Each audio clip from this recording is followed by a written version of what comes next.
Hello there, chat. How we doing? It's a Skay here. There's a couple other people here, and I can hear myself. Oh no, I need to fix that very quickly. That's here. Yeah, let's be quiet. Thank you very much. I do not. We don't want to hear ourselves multiple times. That will not be a good time for anybody. Anyway, how are we doing? Trained professional. Yes. Right. Where to begin? I suppose we'll just get the ball rolling, shall we? But glad to see everybody here. And I hope we have a good time with the insanity we're about to have.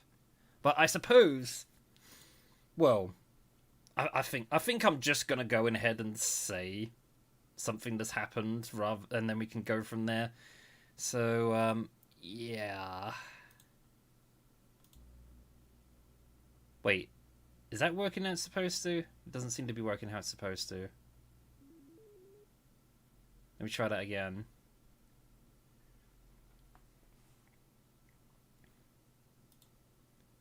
If you heard a strange noise, that's completely normal. Let me just try that one more time.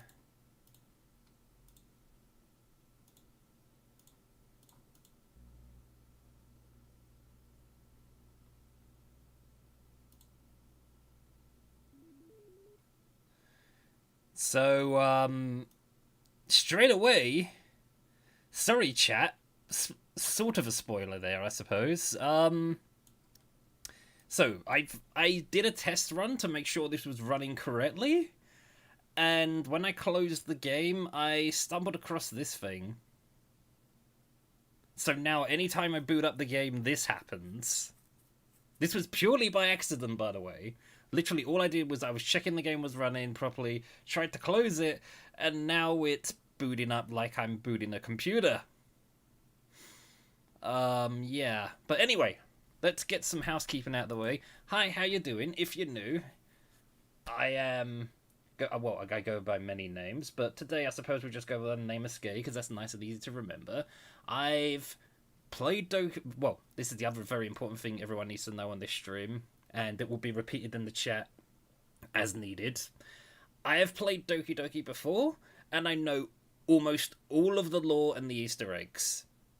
So people trying to spoil things for me in that sense is not really going to happen. However, this new game Doki Doki Plus, I know nothing about, so this is blind. So if anyone tries to spoil this for me in chat, you will be deleted.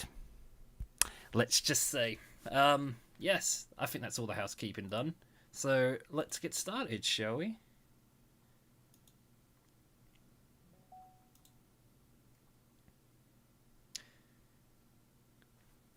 I also made a minor cock up because I didn't start recording as early as I meant to there, but oh well. Anyway, it was a good setup.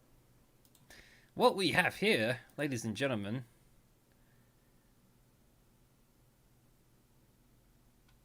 why am I looking at Discord for?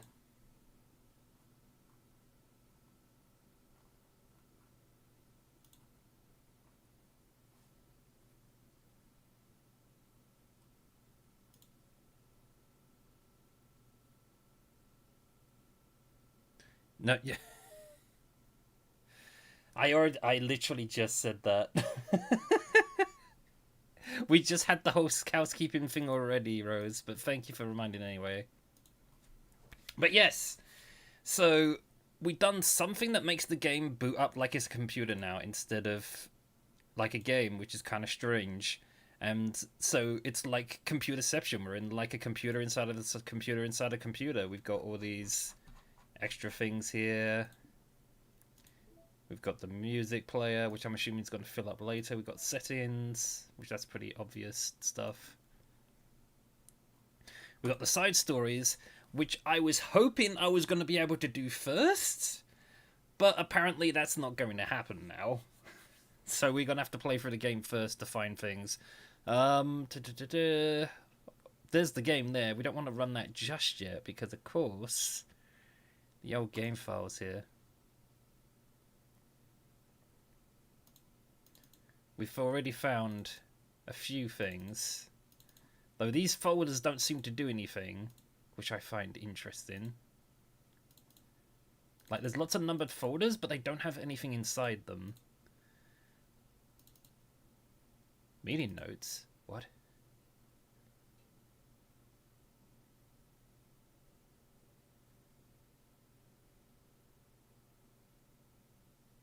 What of... This is going to be a really strange playthrough stream, because we're finding all kinds of things in a very strange order. Because I don't think I was supposed to find this yet, and I kind of found it by accident. So let's say, updated development timeline, test cases for new genetic model, server time automations in data, automatic data collection, data migration to encrypted file share Monday, VM2 roadblocks row on VM2, everyone else on VM1 for data collection, ideal data for search types, visual renders, audio data, visual memory changes, system variable temporal and timestamps, passing through fault patterns, no, excessive. Meeting over time, you know who went on too many tangents again. I need to be more assertive and staying focused. Okay, then that is very vague, but Test. that's a clue to something. File copy from disposable drive to Thing client. System.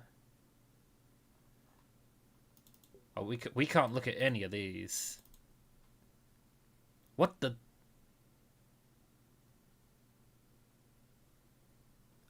Whoa, oh my god. We're finding surprise after...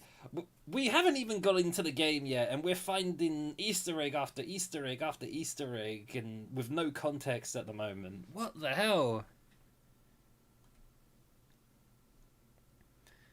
3-digit number combination.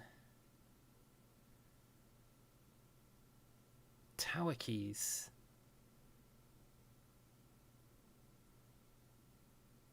Internal backup system, tower keys, key pair 1, gear, boat. This sounds like it's talking about a set of passwords. Passwords, huh? Thing is, where the hell the This passwords is go to? this is my educated guess. I'm only given half of my statement here, but this seems like a bunch of passwords it's talking about that someone's been trying to decode. But notice that it says tower keys. What is that logo in the bottom corner? That's a tower. From tower rotation.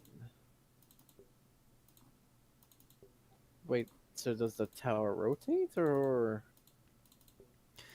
It could be a terminology for like data constantly changing, being refreshed or updated or checked. This is all speculation at the moment. We don't have much context here. This is me literally looking at some of this stuff for the first time. I mean, on the old game, you would literally go into your PC system folder and into things like the game folder and the character files and the saves and stuff like that. Speaking of which, characters. In the old game, you found all sorts of strange things inside these folders. Sorry, for the files, when you decoded them, but I don't know if that's going to be a thing now, since we've kind of got an operating system inside the operating system here for the computer. Anything else? I kind of covers everything. Audio RPA, fonts RPA, images RPA, poem words. This thing right here was the big thing we found.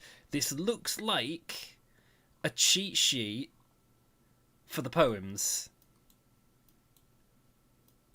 because a big thing on this game is you write poems to make certain characters happy,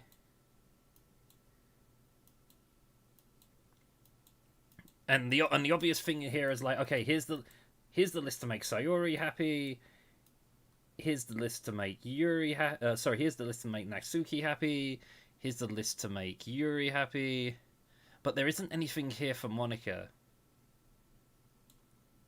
Although, it does make me wonder...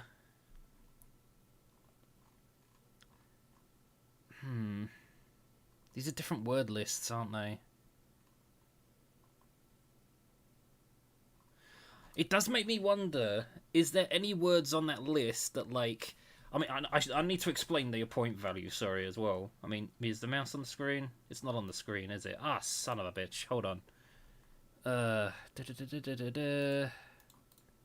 Properties.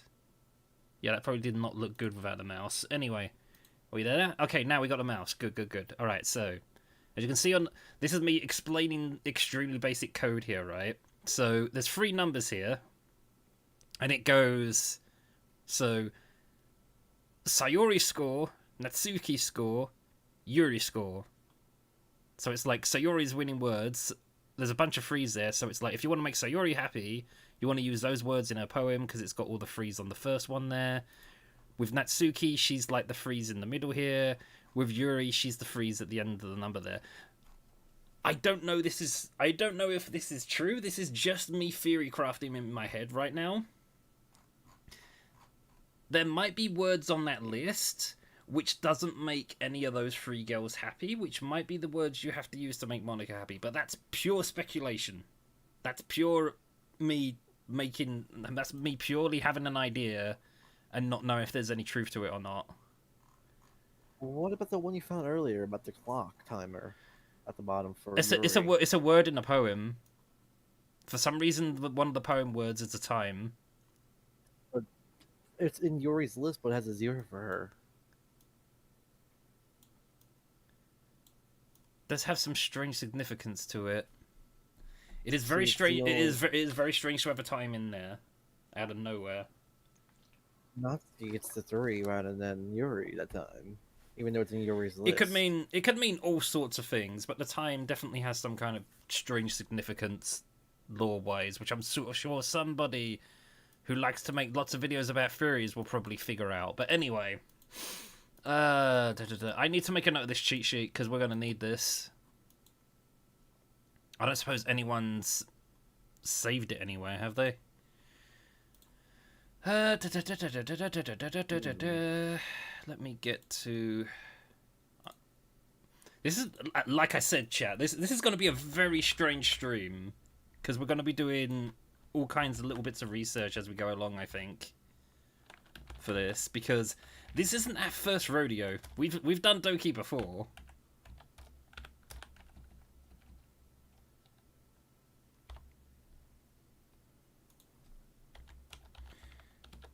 Let me see here.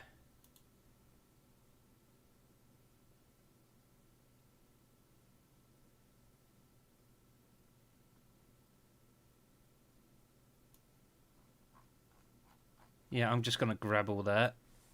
Do you want me to share this with you as well, Ducky? Sure. Might need to use it when you get to a certain point. We can't look at it. In fact, I should... This is such a freaking weird LP already. Like, I feel like I have to make like a research folder and put everything in the research folder and come back to it.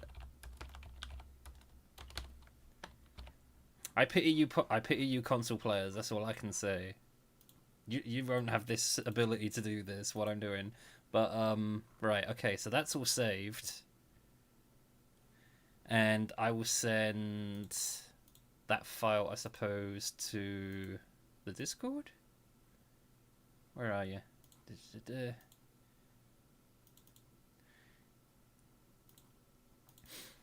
As I say, I think things are going to be very slow at first for this. There's going to be a lot of trying to make certain things happen before the game's going to get weird.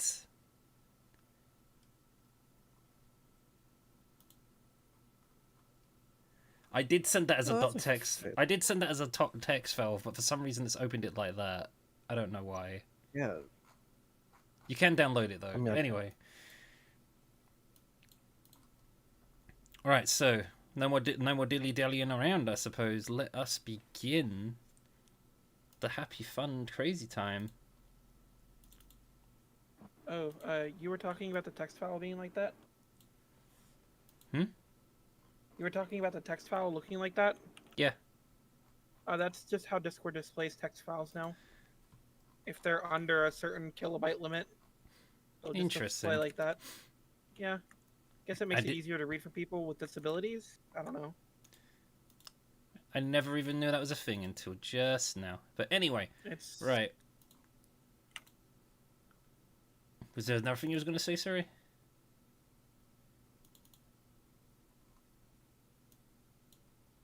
No? Okay then. I thought Rose was going to say something else. Right. No more procrastinating, I guess. Here we go.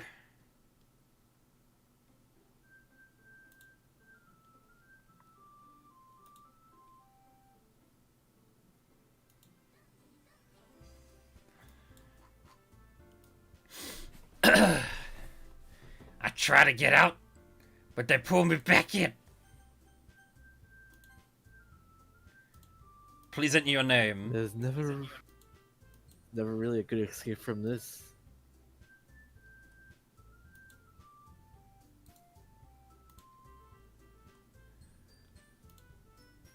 I might have overdone it on the volume. One moment.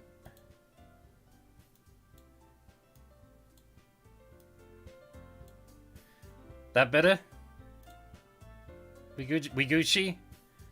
We Doki Gucci? Alrighty. So the last time we did this, we put in Bob, but I suppose we'll be a bit more brave this time. I'm back again. Hello.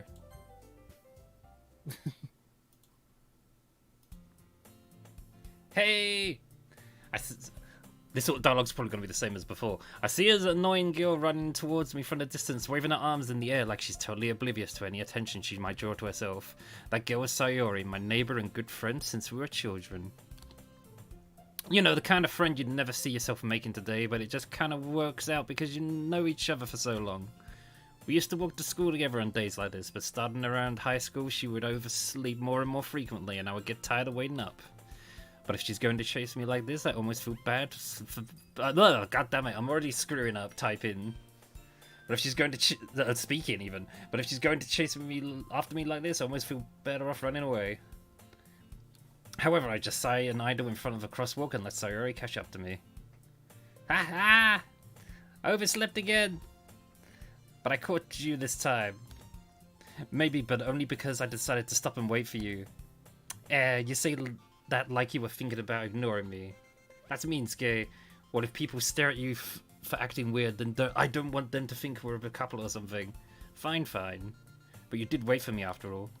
I guess you don't have it in you to be mean if you want to. Whatever you say, Sarah. Yeah. We cross the street together and make our way to school. As we draw near, the streets become increasingly speckled with other students making their daily commute. By the way, Skay, have you decided on a club to join yet? A club? I told you already, I'm really not interested in joining any clubs. I haven't been looking either. That's not true. You told me you would join a club this year. Did I? I'm sure it's possible that I did. It's in one of the many conversations where I dismissively go along with whatever she's going on about. Sayori likes to worry a little too much about me, when I'm perfectly content just getting by on the average while spending my free time on games and anime. Uh-huh.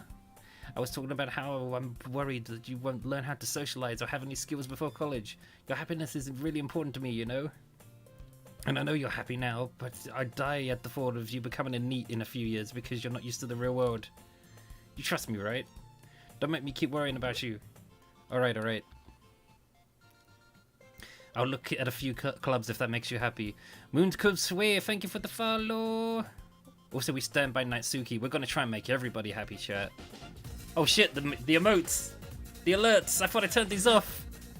Thank you for the sub. Oh no. More technical problems. I thought I fixed it. Yeah, at least it happened now rather than later. Hold on. I might need to fix this. I appreciate the subs very much, chat. I just was trying to turn off the sound alerts. Whoopsie. Thank you very much. There it is. Dashboard. It didn't save my settings. I thought it saved my settings.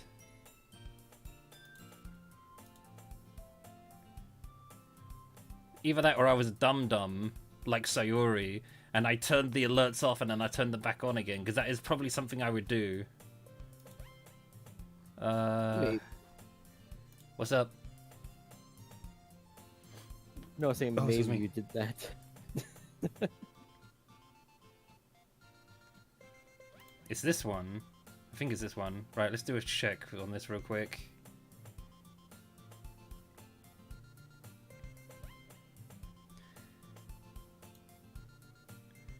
Let me just check that.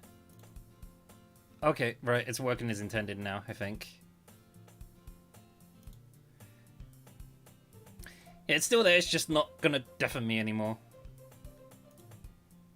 Thank you again, though, Moon's Cube Sway. Thank you very, very much. Okay, let us continue.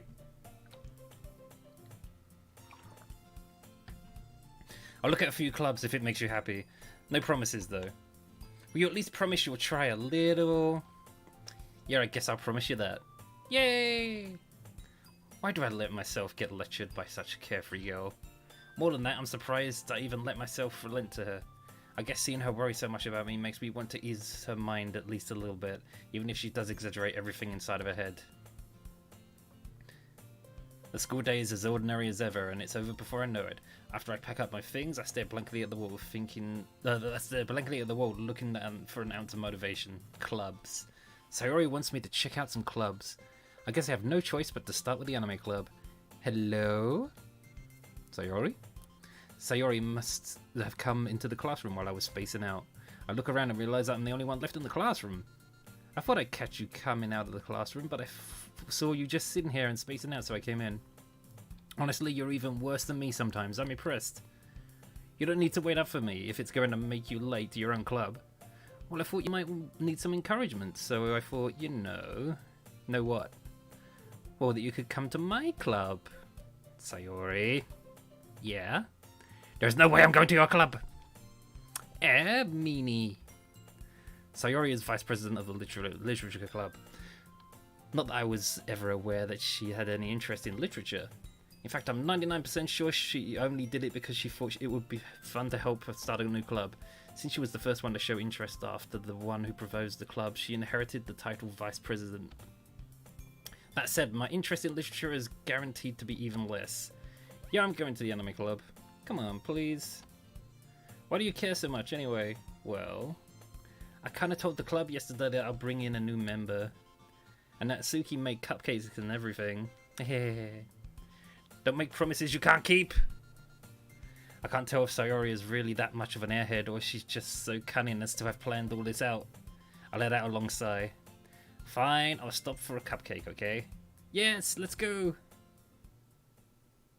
And as today marks the day I sold my soul for a cupcake.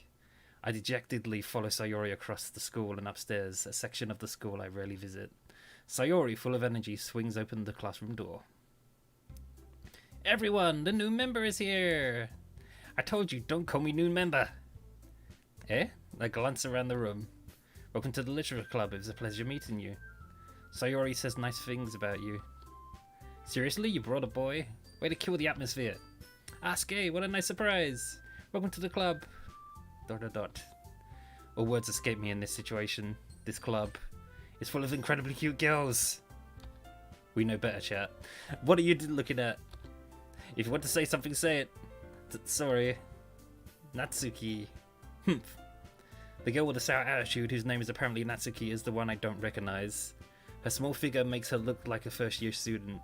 She is also the one who made cupcakes, according to Sayori. You can just ignore her when she gets moody. Sayori says that quietly into my ear, then turns back towards the other girls. Anyway, this is Natsuki, always full of energy. And this is Yuri, the smartest in the club. Don't say things like that! Yuri, who appears comparably more mature and timid, seems to have a hard time keeping up with people like Sayori and Natsuki. Well, it's nice to meet both of you. And it sounds like you already know Monica, is that right? That's right. It's great to see you again, Skay.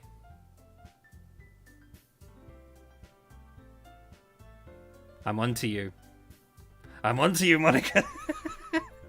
Monica smiles sweetly. We do know each other. Well, we rarely talked, but we were in the same class last year. Monica was probably the most popular girl in class. Smart, beautiful, athletic. Basically completely out of my league. So having her smile at me so genuinely feels a little... You too, Monica. Come sit down, Skay. We made room for you at the table so you can sit next to me or Monica. I'll get the cupcakes. Hey, I made them. I'll get them. Sorry, I get a little too excited. And how about I make some tea as well? The girls have a few desks arranged to form a table. As Sayori mentioned, it's been widened so that there's one space next to Monica and one space next to Sayori. Natsuki and Yuri walk over to the corner of the room where Natsuki grabs a wrapped tray and Yuri opens the closet. Still feeling awkward, I take a seat next to Sayori. Natsuki proudly marches back at the table, tray in hand. Okay, are you ready? Ta-da! Awa! Natsuki lifts the foil off the tray to reveal a dozen white fluffy cupcakes decorated to look like little cats. The whiskers are drawn with icing and little pieces of chocolate were used to make ears. So cute! I had no idea you were so good at baking, Natsuki. Yeah, well you know. Just hurry and take one. Sari grabs one first, then Monica and I follow. It's delicious! Sari talks with her mouth full and has already managed to get icing on her face.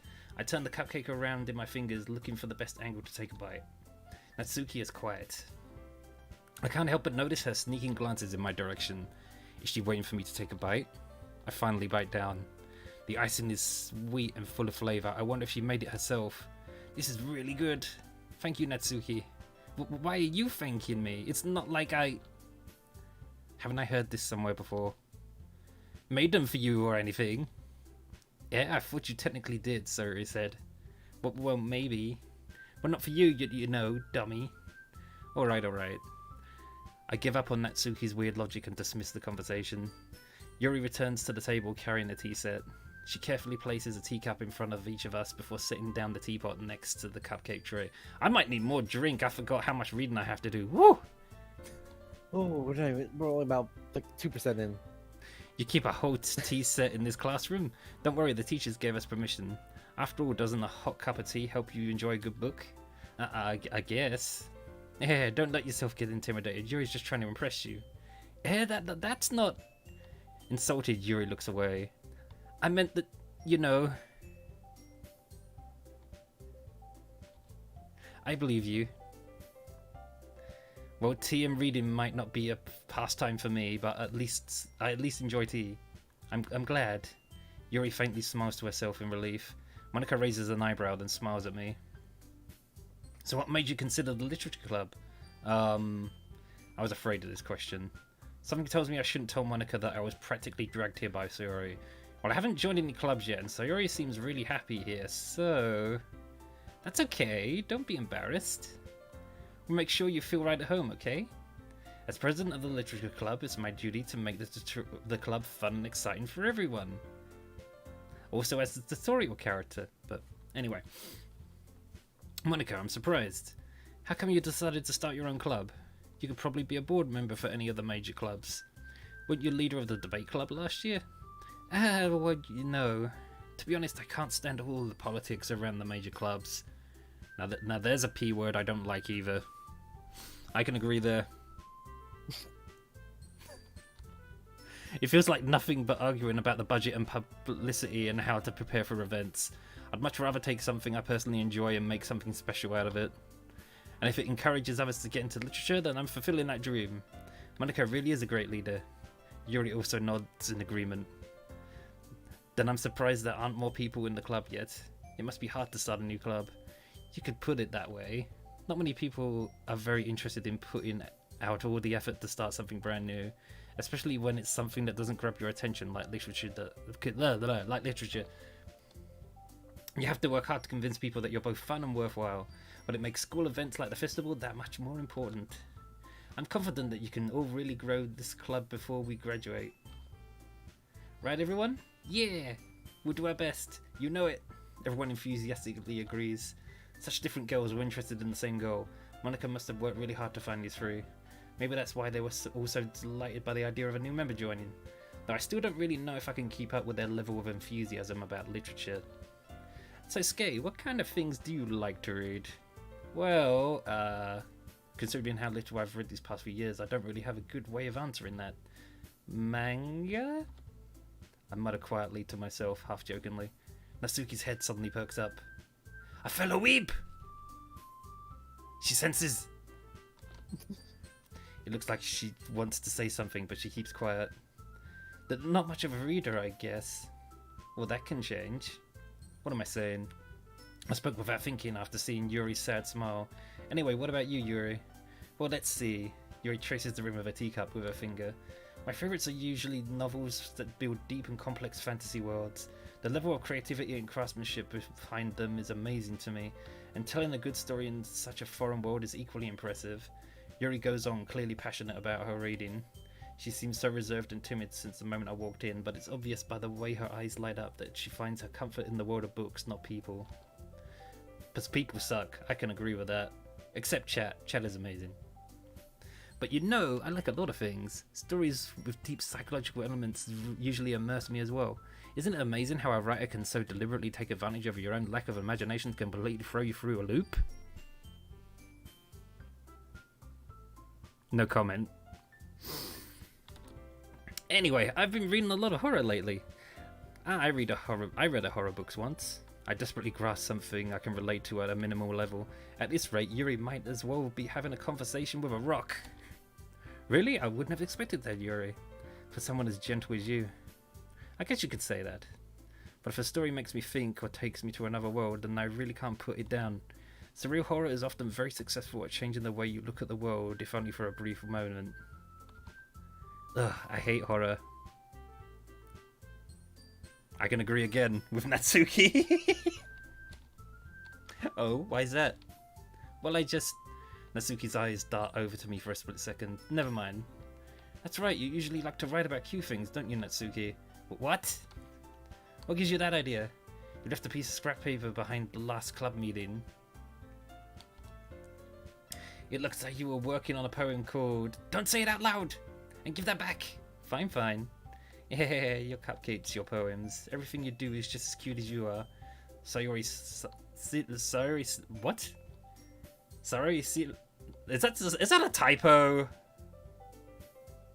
Is that a typo? Oh. Someone clip this, please. I got it.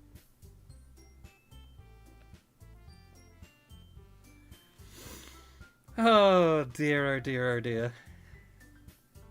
Day one.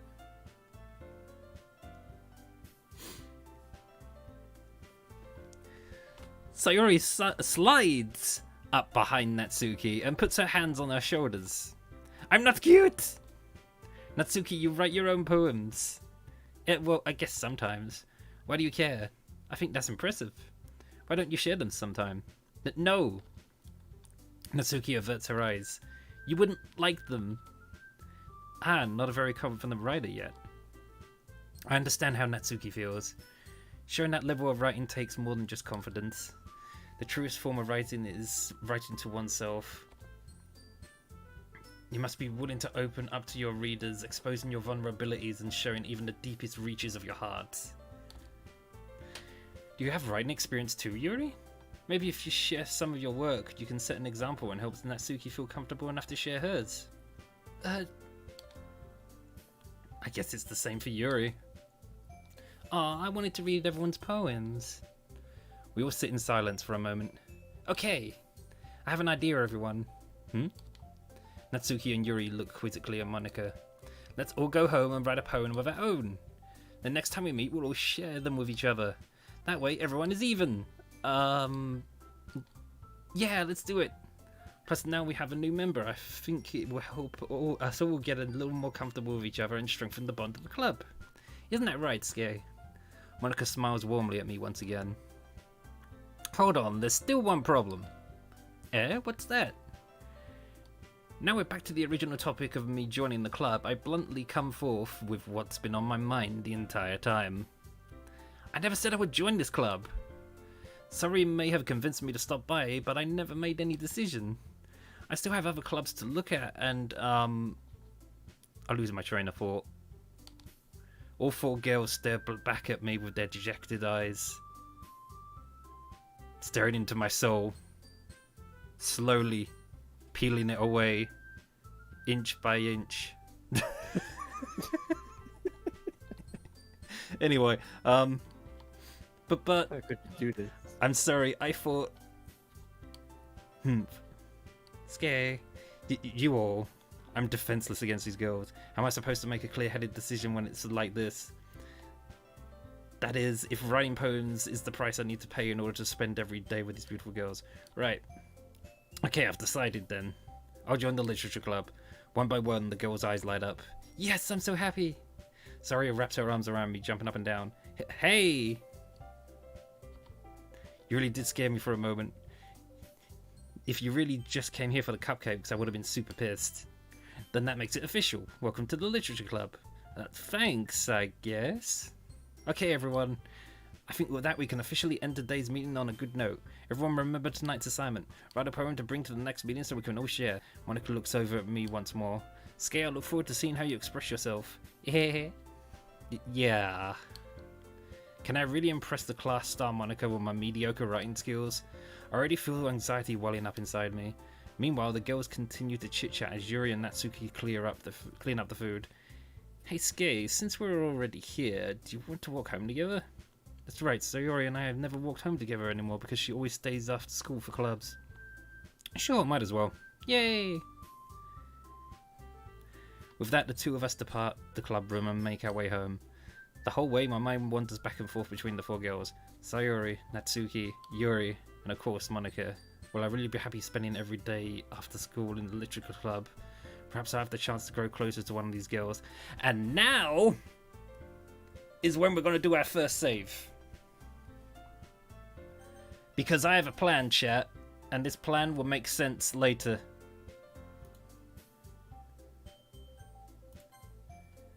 I'll explain it as we go along. Alright, I just need to make most of my circumstances, and I'm sure good fortune will find me. And I guess that starts with writing a poem tonight. It's time to write a poem. Pick words you think your favourite club member will like. Something good might happen with whoever likes your poem the most.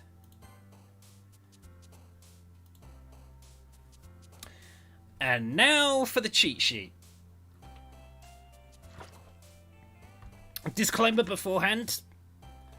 I would never normally suggest you use something like this, especially if it's a blind playthrough. I think you should play this blind on your first playthrough, but because this is not my first Doki, we're bringing out the cheat sheet.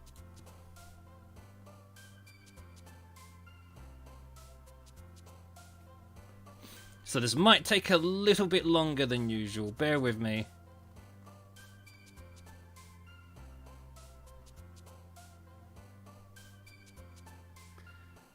Although, I just realised we didn't actually decide who we were going to try and make a poem for. Maybe do it in order? I feel like we should do Sayori last. Why is that? Just a feeling. Just a gut feeling. Yeah, go for it then. See who else you pick first then. Either Natsuki or Yuri. Let's go with Yuri first. But I've got to find a word from the list. This is the unfortunate part. Determination. Anything with bad meaning. Scars.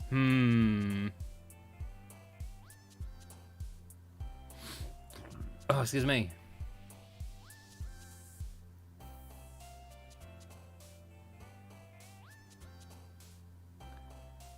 Wait, what? The word scar isn't in the list. That's surprising.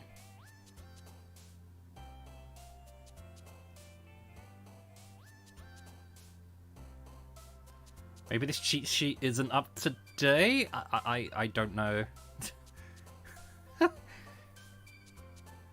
Blanket Passion Special.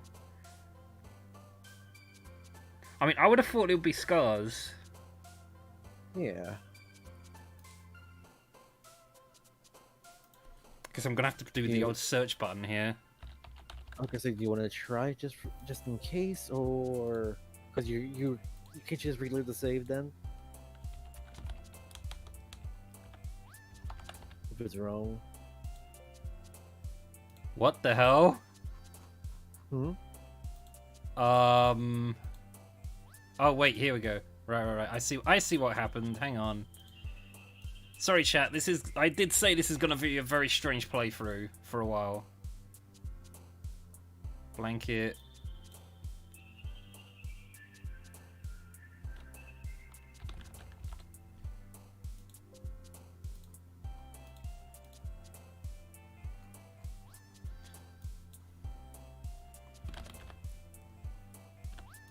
Surely the word scars is in here.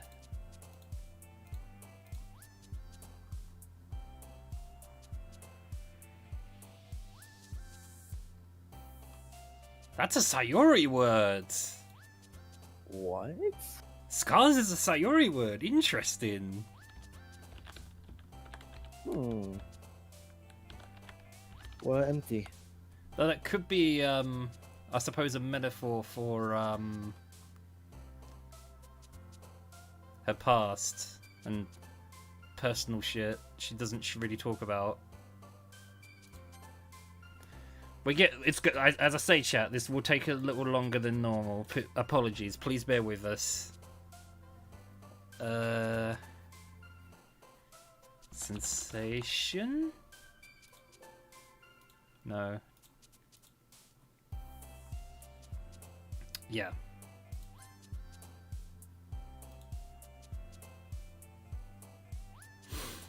Right. Uncontrollable.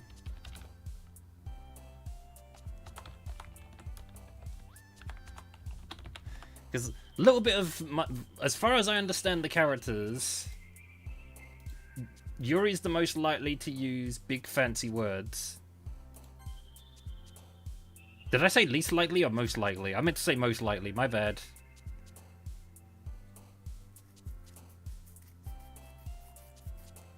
But as I say, the reason I'm doing this is because I'm trying to get the good ending, because I've never actually done that before in the other game. So I thought, hey, let's go for it this time, why not?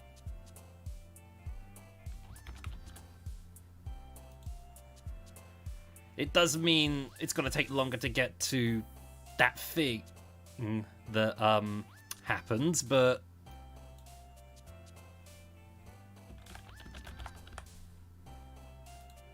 whoops.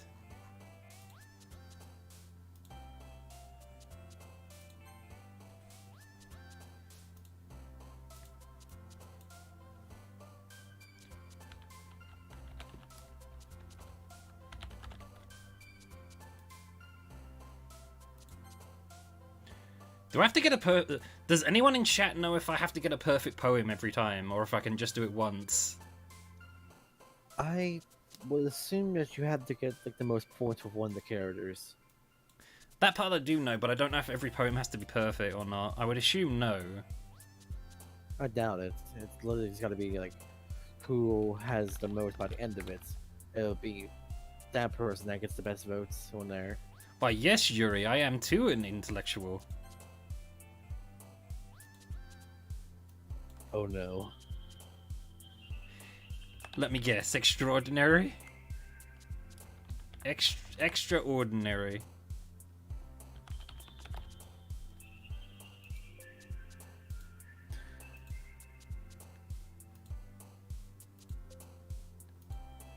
Did I spell that wrong? Hold on. It's not one of her words? It's... Okay, fair enough. I'm glad I didn't click it now. As I say, I hope we only need to do this once. And we can kind of get through the rest by ourselves, hopefully. Contamination.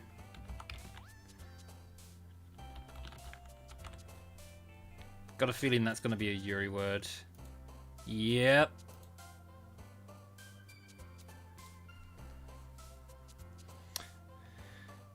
Melancholy. That's either a Sayori word or a Yuri word.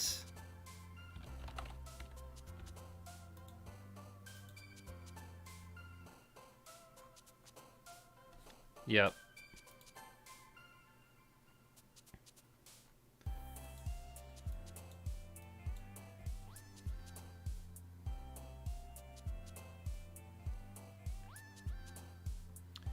Festa? I bet it's Festa. Yep.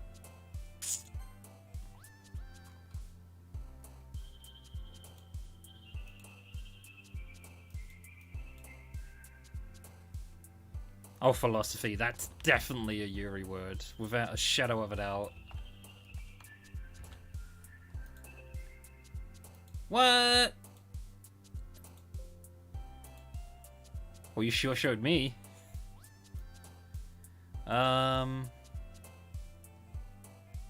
Embrace?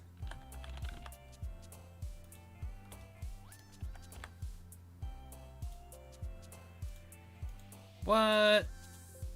Getting my mind blown now, chat.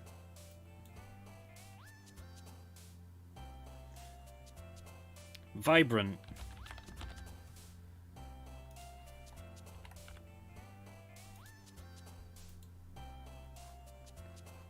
Okay, vibrant.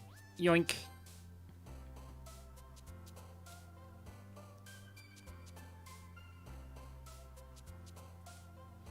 Vivacious.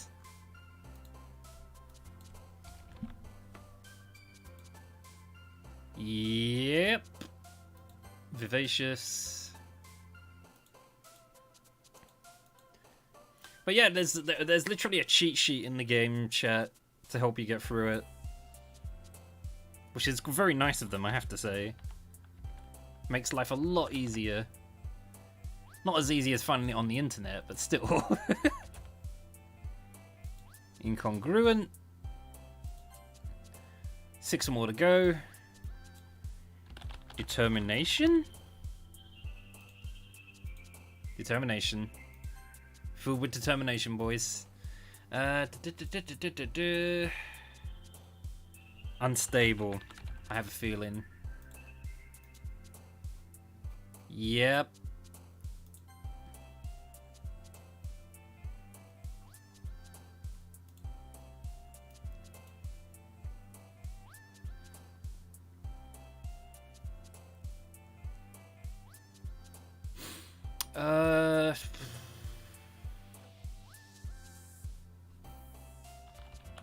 Hopeless? No, that's probably Sayori. Yeah. This one's heaven sent. Heaven sent. Biggest word there.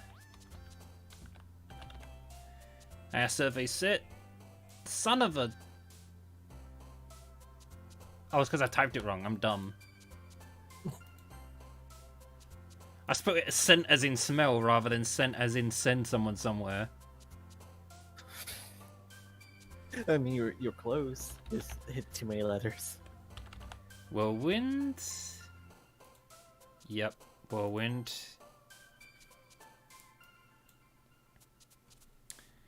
Depression. I'm pretty sure we know whose word that is. Wrath. Yep. And what's next on the list? Imagination rainbow? Imagination. Imagination. Alright. Got an achievement for that. Hi again, Skay. Glad to see you didn't run away on us. Hahaha. Nah, don't worry. This might be a little strange for me, but I at least keep my word. Well, I'm back at the literature club. I was the last to come in, so everyone else is already hanging out. Thanks for keeping your promise, Skay. I hope this isn't too overwhelming of a commitment for you, making you dive headfirst into literature when you're not accustomed to it. Oh, come on, like he deserves any slack. Sorry told me you didn't even want to join any clubs this year. And last year, too. I don't know if you plan to just come here and hang out or what, but if you don't take us seriously, then you won't see the end of it. Natsuki, you certainly have a big mouth for someone who keeps her manga collection in the club room. Natsuki finds herself stuck between saying Monica and manga. Manga is literature! Swiftly defeated, Natsuki plops back into her seat. Don't worry, guys. Skate always gives it his best as long as he's having fun. He helps me with busy work without me even asking. Like cooking, cleaning my room. How dependable. Sayori, that's because your room is messy, it's distracting. And you almost set your house on fire once. Is that so? You two really are good friends, aren't you? I might be a little jealous. How come you and Skate can become good friends too? Is that Sayori? As usual, Sayori seems oblivious to the weird situation she just put herself into. Thank you for the sub, Rose. Yeah. For the 6 months. Yeah. Thank you very much. Oh, Yuri even brought you something today, you know. Well, wait, Sayori. Me? Not really. Don't be shy. It's really nothing. What is it? Never mind. Sorry, made it sound like a Sorry, made it sound like a big deal when it's really not. What do I do?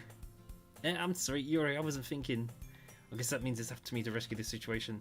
Hey, don't worry about it. First of all, I wasn't expecting anything in the first place, so any nice gesture from you is a pleasant surprise. It'll make me happy no matter what. Is that so? Yeah, I won't make it a big deal if you don't want it to be. Alright. Well, here. Yuri reaches into her bag and pulls out a book. I didn't want you to feel left out, so I picked out a book that I thought you might enjoy. It's a short read, so it should keep your attention even if you don't usually read. And we could, you know, discuss it if you wanted. Hydrate time. Good idea, chat. Thank you, Doki. Yeah. You're welcome. I heard like the little sound in your voice just now where it cracked a little bit. Think you need a drink. How has this girl accidentally been so cute?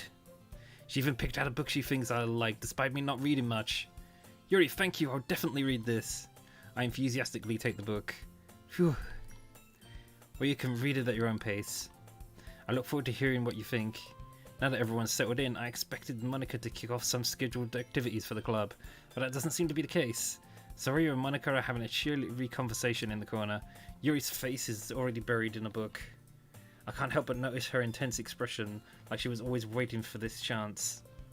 Meanwhile, Natsuki is rummaging around in the closet.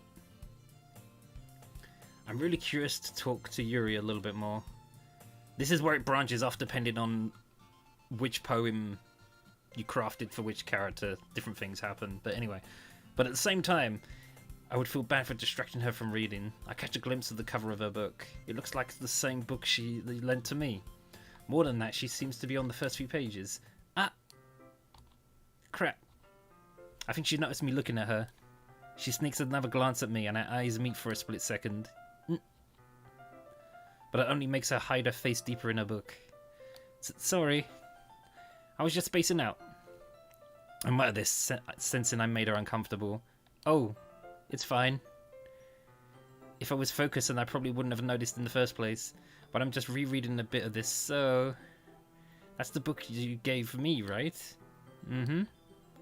I wanted to reread some of it. Not for any particular reason. Just curious how come you have 2 copies of the same book. Well, I stopped at the bookstore yesterday. And that's not what I meant. I mean, I just happened to buy 2 of them. Oh, I see. There's something fairly obvious here that Yuri isn't telling me, but I decide to let it go. I'll definitely start reading it soon. I'm glad to hear. Once it starts to pick up, you might have a hard time putting it down. It's a very engaging and relatable story. Is that so? What's it about, anyway? Well... Yuri closes the book and scans her eyes over the back. The book is titled Portrait of Markov.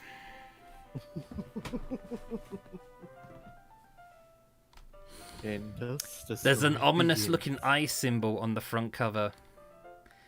Alright. I just wanted to make sure I don't accidentally give anything away. Basically, it's about this girl in high school who moves in with her long-lost younger sister. But as soon as she does so, her life gets really strange.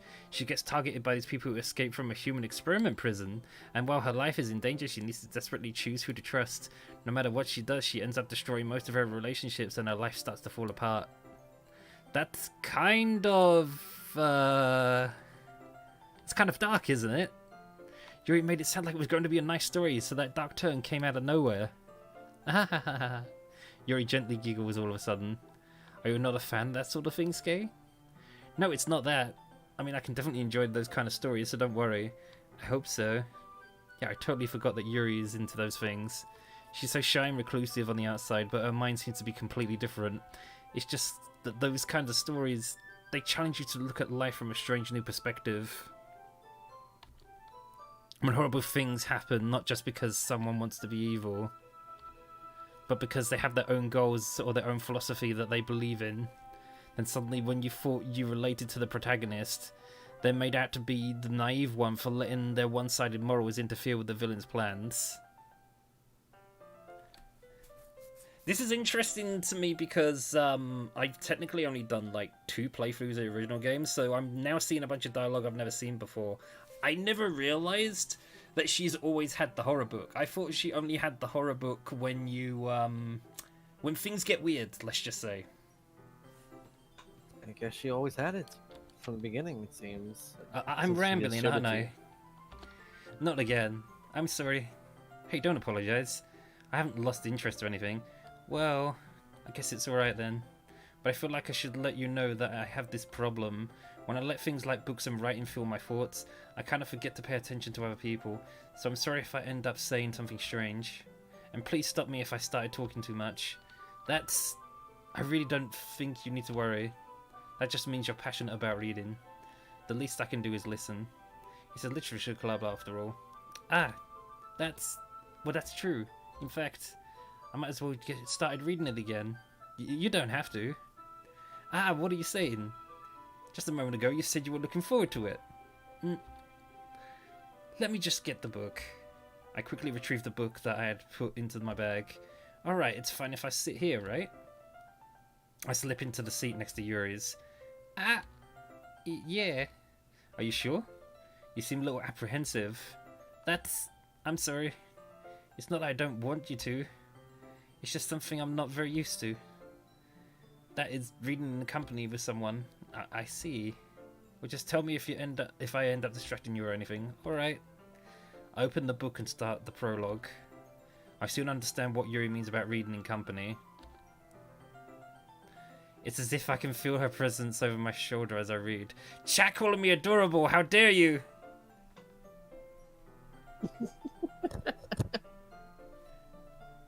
How dare you, chat? How dare you? Did I just say how dare... God...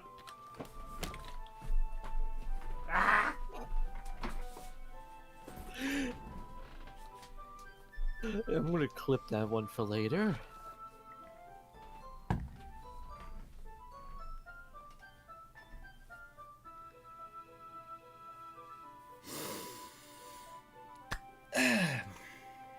Where was I? It's as if I can feel her presence over my shoulder as I read. It's not a particularly bad feeling. Maybe a little distracting, but the feeling is somewhat comforting. Yuri's in the corner of my eye. I realise that she's not actually looking at her own book. I glance over. It looks like she's reading from my book instead. Sorry. I was just... Yuri, you really do apologise a lot, don't you? I do? I don't really mean to. Sorry. I mean... Here, this should work, right? I slide my desk until it's up against Yuri's, then hold my book more between the two of them. I suppose so. Yuri timidly closes her own copy. Once we each lean in a little bit, our shoulders are almost touching.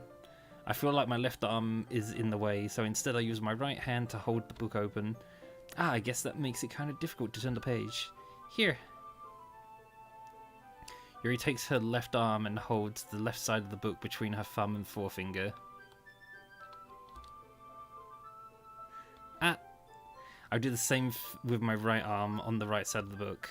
That way I turn the page and Yuri slides it under her thumb after it flips to her side. But in holding it like this, we're huddled even closer together than before.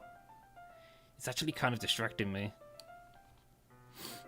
Oh, excuse me.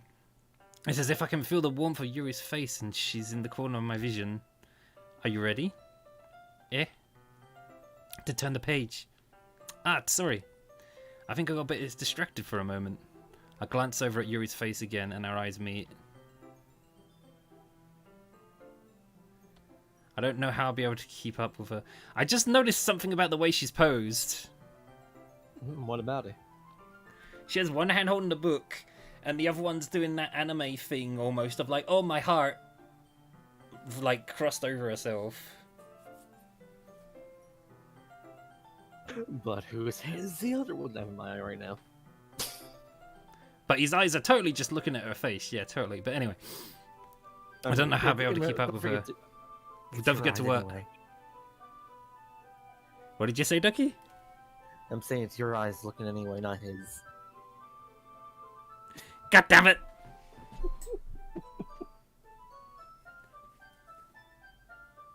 I just got owned by Doki. Anyway. That's okay. You're not as used to reading, right? I don't mind being patient if it takes you a bit longer. It's probably the least I can do, since you've been so patient with me. Yeah, thanks. We continue reading. Yuri no longer asks me if I'm ready to turn the page. Instead, I just assume that she finishes the page before me, so I turn it by my own volition. We continue the first chapter in silence. Even so, turning each page almost feels like an intimate exchange. My thumb gently letting go of the page, letting it flutter over to her side as she catches it under her own thumb. Hey, Yuri. This might be a little silly thought, but the main character kinda reminds me of you a little bit. You think so? How does she? Well, I guess she's more blunt in a lot of ways, but she also second guesses all of the things that she says and does. Like she's afraid she'll do something wrong. It's not like I can see into your head or anything. But they're kind of reminiscent of some of your mannerisms. This is... How to put this into words?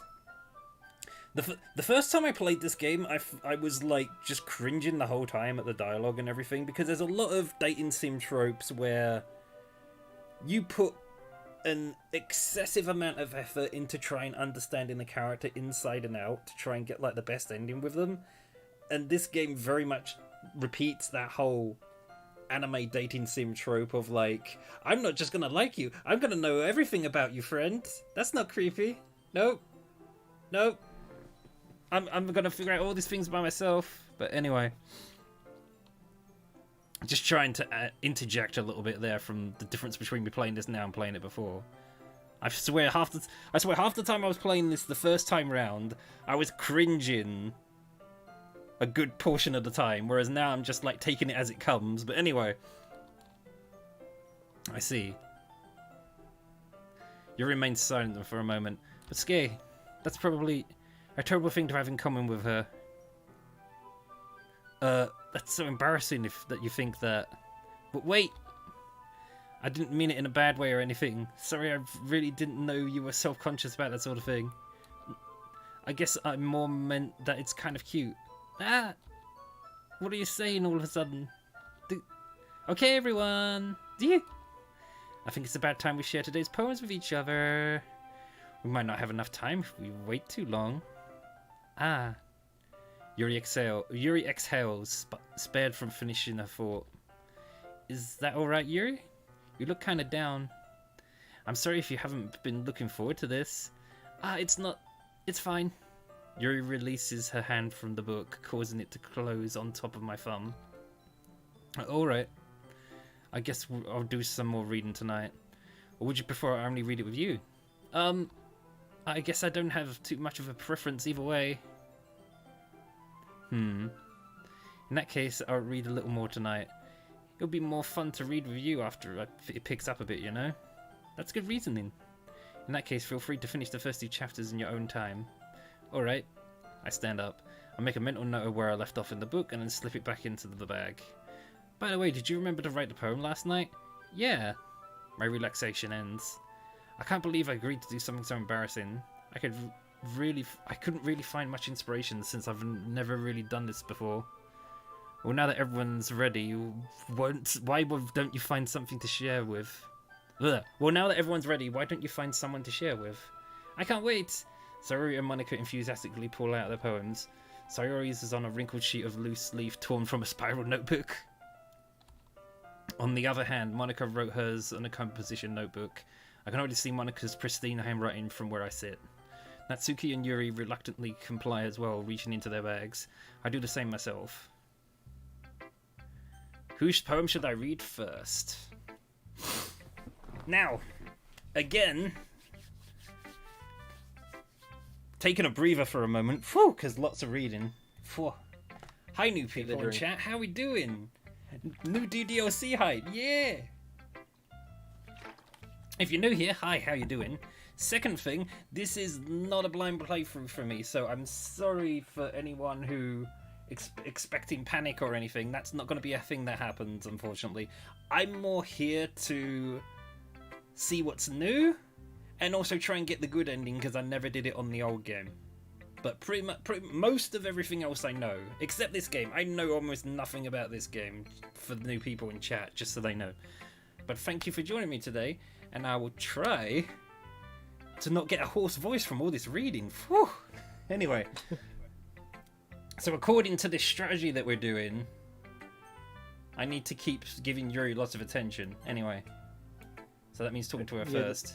Yeah, let's pick your Monica. I meant saying your Monica. I didn't trust her opinions of her. As Yuri reads the poem, I notice her eyes lighten. Exceptional.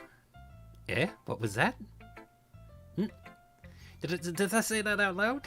Yuri first covers her mouth, but then ends up covering her whole face.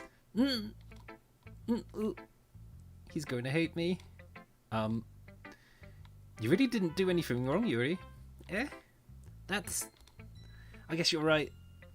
What am I getting so nervous for? Oh, to explain in a bit more detail what I'm talking about when I say the good ending, I kind of assumed everyone in chat knew. Sorry, apologies.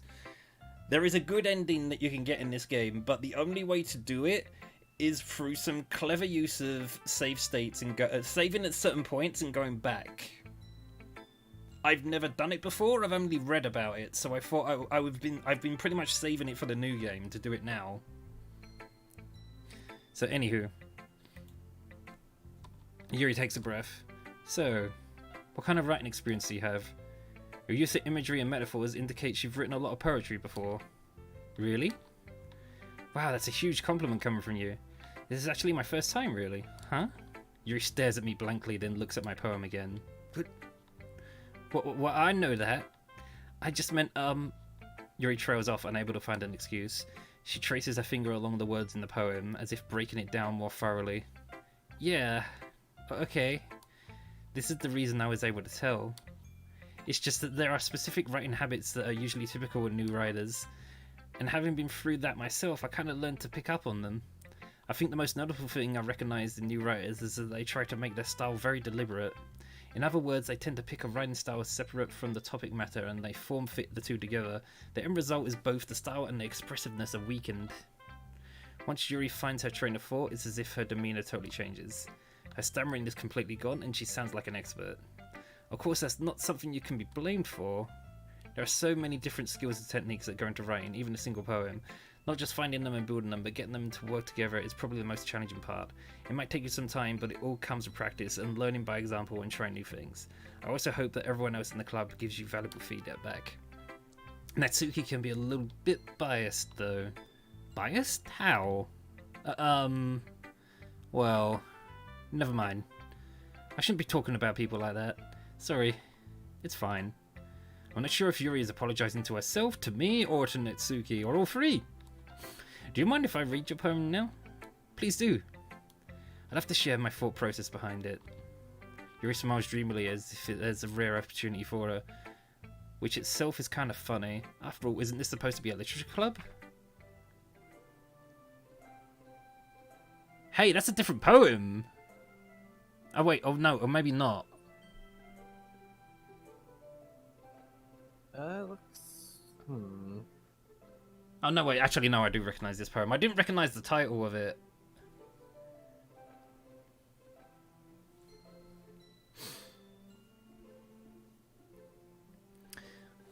Just to prove, just a little bit of proof, though, that I know way too much about bloody Doki Doki, or at least the old game.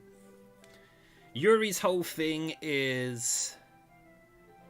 I imagine she's had some kind of hyperactivity early on in her life, and she got like told off for being like disruptive and like super enthusiastic about everything. So now everything she does is very closed down, nervous and shy because she's worried about offending people with everything and anything she does.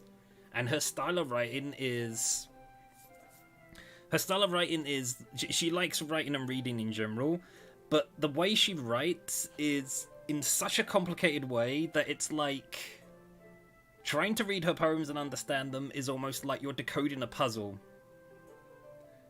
If that makes sense. Like, sometimes you'll get poems where people was, I'll give a really simple example. You can get things in poems where they might say something like, oh, hot as hell, as a metaphor or something like that. She does that sort of thing, but, like, way more complicated.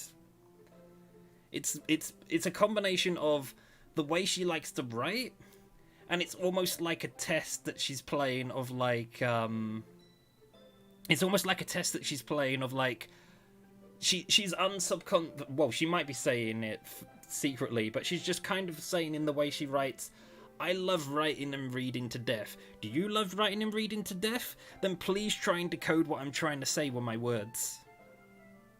Because that's how I will test you, and then I will probably be less nervous around you.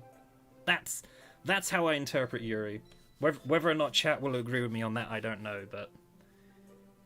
Have I been a complete lore nerd yet? Because there's going to be a lot more of this. Oh, you got it down so far. Anyway, ghost under the light. The tendrils of the hair illuminate beneath the amber glow. Bathe in. It must be this one, the last remaining streetlight to have withstood the test of time. The last yet to be replaced by the sickening blue-green hue of the future. I bathe calm, breathing air of the present, but living in the past. The light flickers, I flicker back. Though I admit, I've forgotten the meanings of the poems. I would have to look them up again. I sounded so intelligent one minute, and then the next minute I'm like, And it's all gone. And then it's all gone, yeah.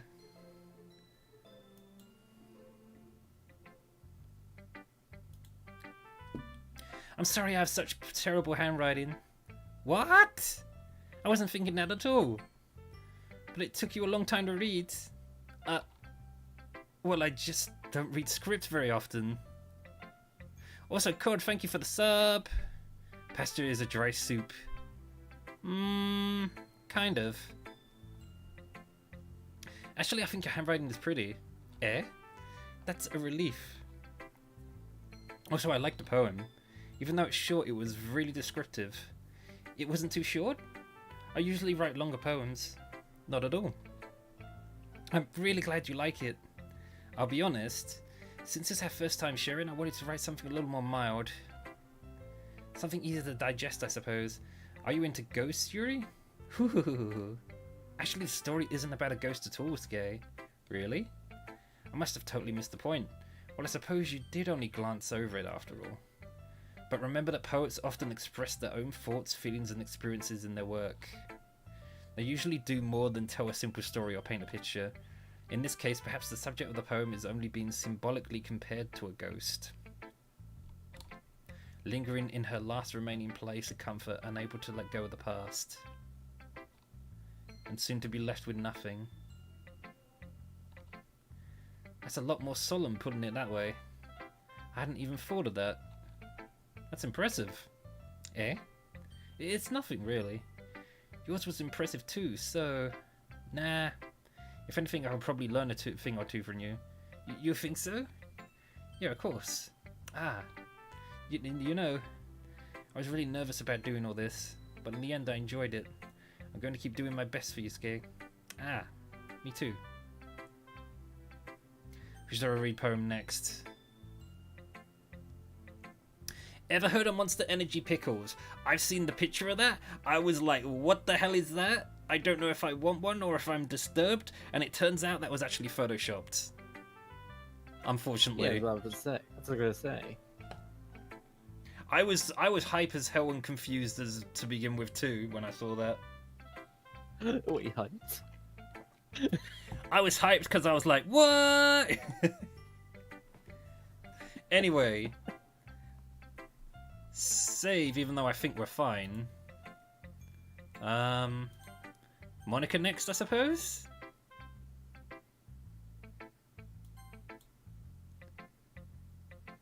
Hi, Skay. Having a good time so far? Yep. Oh, and also my answer to which character's my favourite, I'll answer that later. Yeah. Good, glad to hear it. By the way, since you're new and everything, if you have any suggestions for the club, like new activities or things we can do better, I'm always listening. Don't be afraid to bring things up, okay? Alright, I'll keep that in mind. Of course I'll be afraid to bring things up. I'm much better off just going with the flow until I'm more settled in. Anyway, want to share your poem with me? It's kind of embarrassing, but I guess I have to. Don't worry, Skay. We're all a little embarrassed today, you know? But it's that sort of barrier that we all need to learn to get past soon.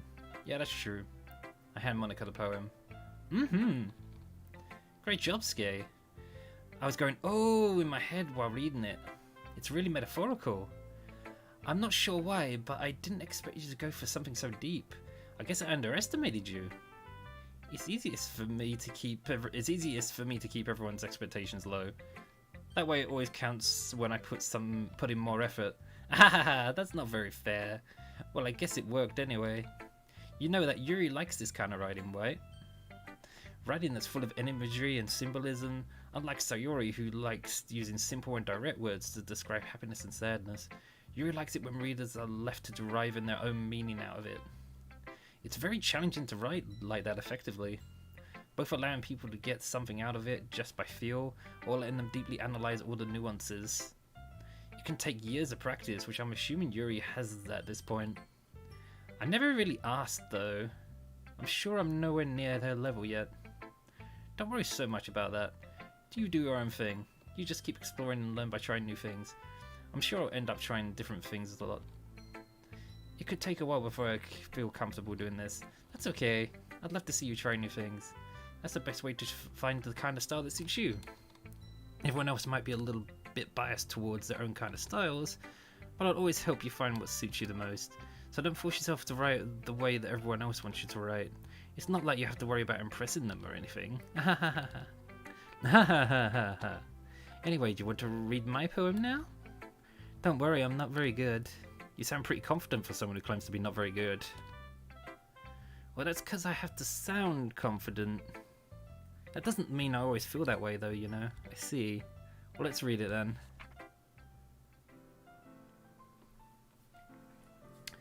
Hole in wall.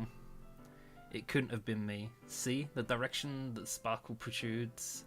See the direction the sparkle protrudes. A noisy neighbor, an angry boyfriend. I'll never know. It wasn't home. I peer inside for a clue. No, I can't see. I read blind like a film left out in the sun. But it's too late. My retina's already scorched with the permanent copy of a meaningless image. It's just a little hole. It wasn't too bright. It was too deep. Stretching forever into everything. A whole infinite choices. I realize now that I wasn't looking in. I was looking out. And he, on the other side, was looking in. So what do you think? It's very freeform, if that's what you would call it. Sorry, I'm not really the right person to ask for feedback. Haha, it's okay. Yeah, that kind of style has gone pretty popular nowadays. That is, a lot of poems have been putting emphasis on the timing between words and lines. When performed out loud, it can be really powerful. What was the inspiration behind this one? Well, I'm not sure if I know how to put it. I guess you could say that I had some kind of epiphany recently. It's been influencing my poems a lot. An epiphany? Yeah, something like that. I'm kind of nervous to talk about deep stuff like that because it's kind of coming on strongly. Maybe after everyone's better friends with each other. Anyway, here's Monica's writing tip of the day. Sometimes when you're writing a poem or story, your brain gets too fixated on a specific point. If you try too hard to make it perfect, you will never make it any progress. Just force yourself to get something down on paper and tidy it up later. Another way to think about it is, if you keep your pen in the same spot for too long, you just get a big dark puddle of ink. So just move your hand and go with the flow. That's my advice for today. Thanks for listening.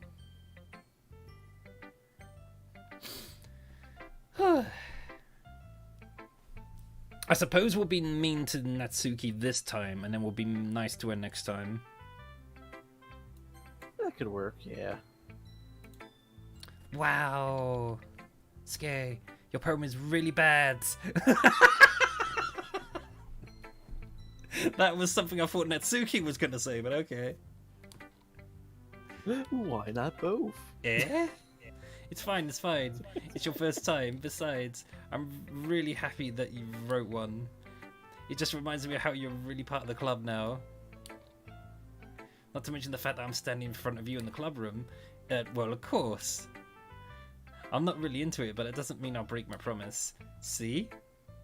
It's like I said before, Skay. Deep down, you're not selfish at all, you know? Trying new things like this for other people, that's something that only really good people do. Thanks, Sayori. I'm not sure if Sayori sees the full picture of my motive here. That is also the most Sayori thing to do ever, come to think of it. It's like, this is garbage, but you tried. Yay!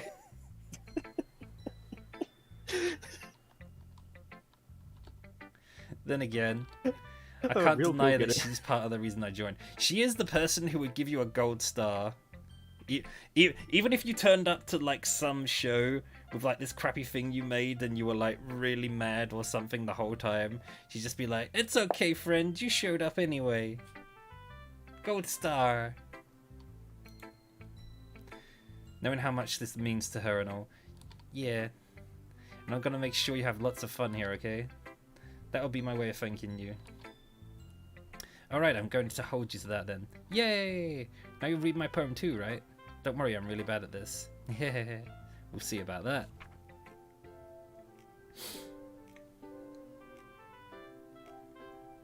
Now,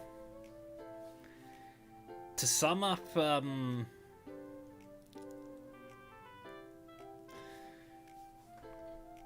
how to sum up Posteriori's poem writing style?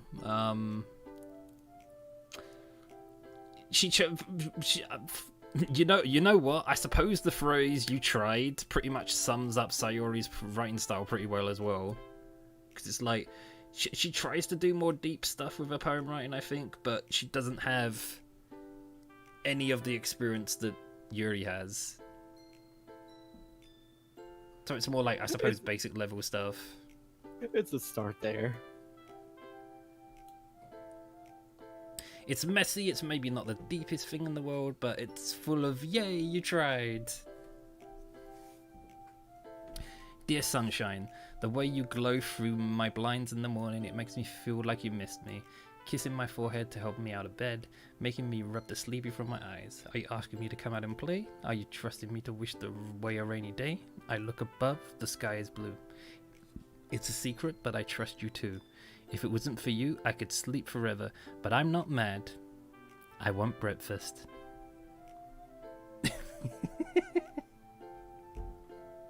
That is indeed a one hell of a mood there.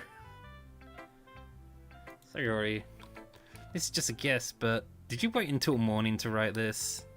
No? Just a little bit? You can't answer just a little bit to a yes or no question. I forgot to do it last night. Well, at least that makes me feel a little better about myself. Don't be mean. I still tried my best. Yeah. I didn't mean to say that it was a bad poem. It came out nice, or how should I put it? It sounds just like you. Really? Yeah. Especially that last line. I made eggs and toast! Even though you were late to school? It's bad to skip breakfast. I get all cranky. Well, I guess there's no point in arguing. Anyway, thanks for showing me. Yeah, this was so much fun. Monica's the best. Yeah, but next time I won't forget. And I'm gonna write the best poem ever. Well, I guess I look forward to it. Who should I write my poem to next? I'll show my poem to next. Natsuki. Dot dot dot. Eh? Skay, if you're not going to take this club seriously, then go home. What? Harsh. What, you expect me to believe you actually put effort into this? Do you think I'm stupid? I'm not a writer. Maybe it's not very good, but yeah, I did put in effort. We all start somewhere, right? If you're still proud of the first poem you ever wrote, then I'd like to read it. Painful to think about? Fine. We're sorry. You'll get better anyway.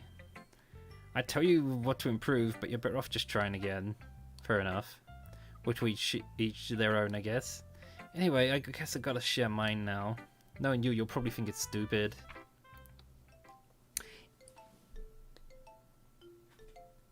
Now, Natsuki's writing style. Imagine Sayori, but she doesn't care. She just kind of says what she wants. And that's pretty much Natsuki's style of poem writing. This looks like a child's first poem. Eagles can fly, monkeys can climb, crickets can leap, horses can race, owls can seek, cheetahs can run, eagles can fly, people can try, but that's about it.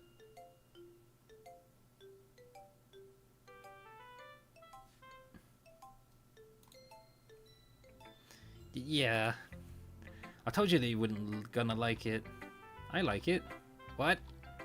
Just be honest. I am. Are you so convinced that I wouldn't like it? Well, because everyone in high school thinks that writing has to be all sophisticated and stuff, so people don't even take my writing seriously. But isn't the point of poems for people to express themselves? Your writing styles wouldn't make your message any less valid. Yes, exactly.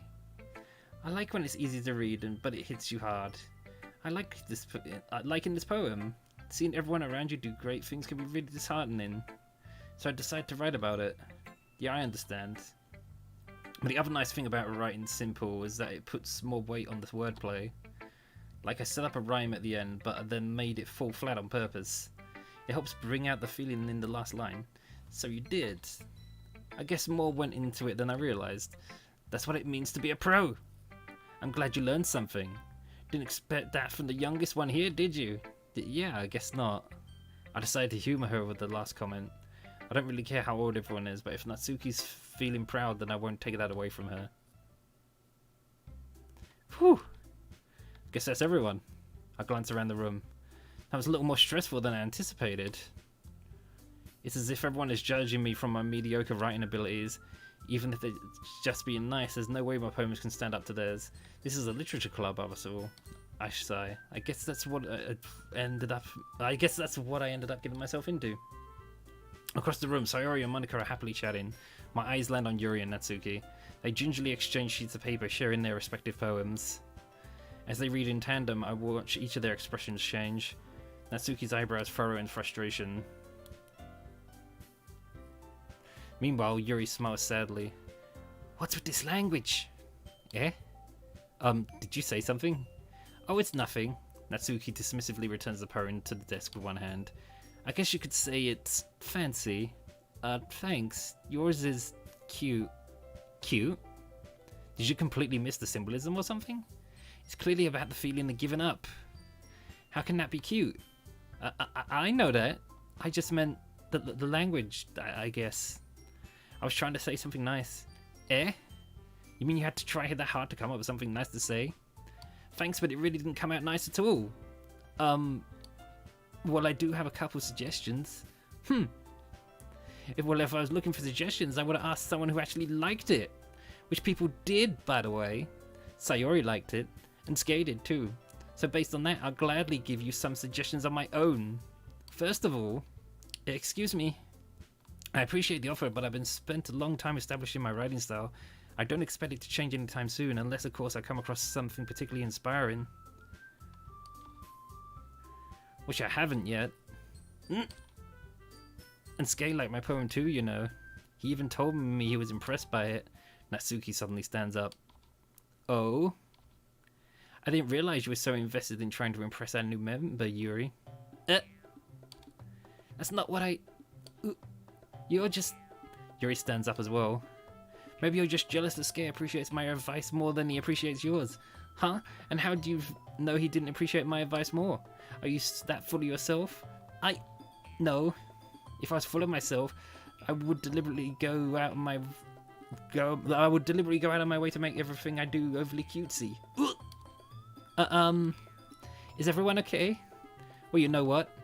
I wasn't the one whose boobs magically grew a size bigger as soon as SKay started showing up. Natsuki! Natsuki, that's a little... This doesn't involve you. I don't like fighting, guys.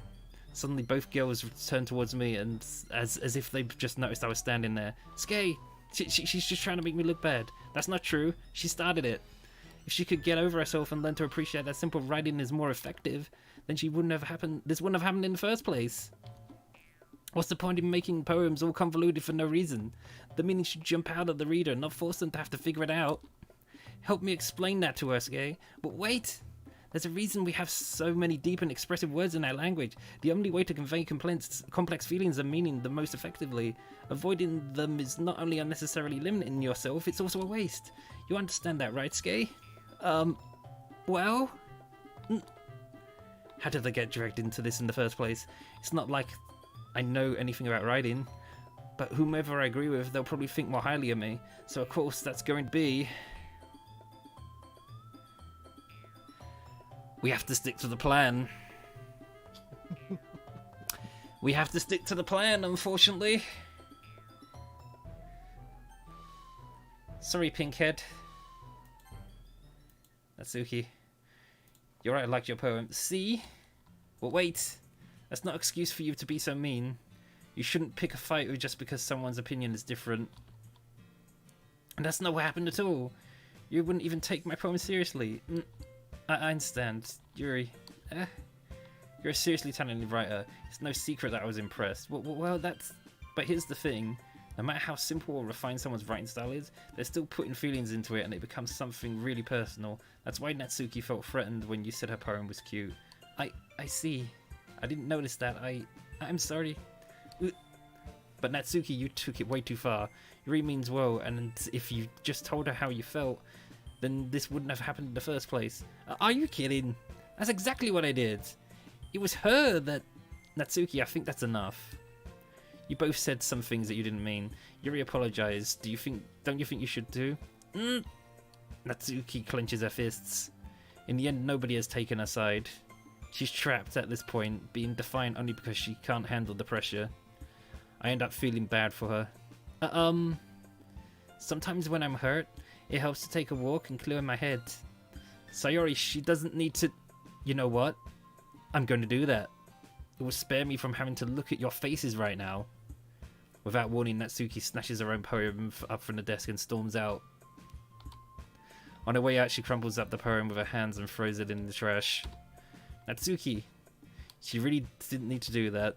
I look across the room. Yuri has her chin buried in her hands while she stares down at the desk. I gently approach her and sit on an adjacent chair.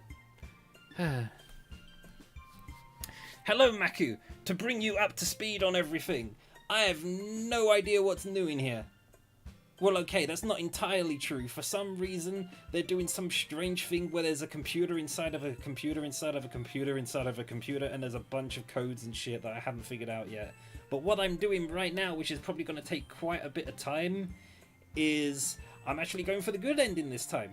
Because I never did that last time. So it's going to take a little while before things get creepy and weird.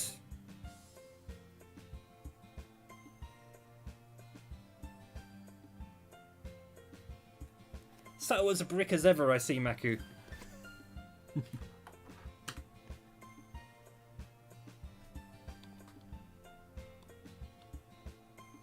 Anywho.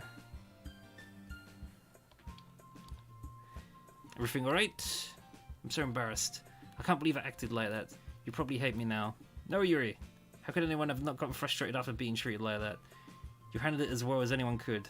I don't think any less of you. Well, alright, I believe you. Thanks, SKay, you're too kind. I think to have you be part of the club now. Yeah, it's nothing. One more thing. That one thing that Natsuki said about, you know, I would never do anything so shameful. So, What thing did Natsuki say? Well, never mind that. I'm going to make some tea. Ah, good idea. Make enough for more than one person, okay? Yeah. Okay, everyone. It's just about time for us to leave.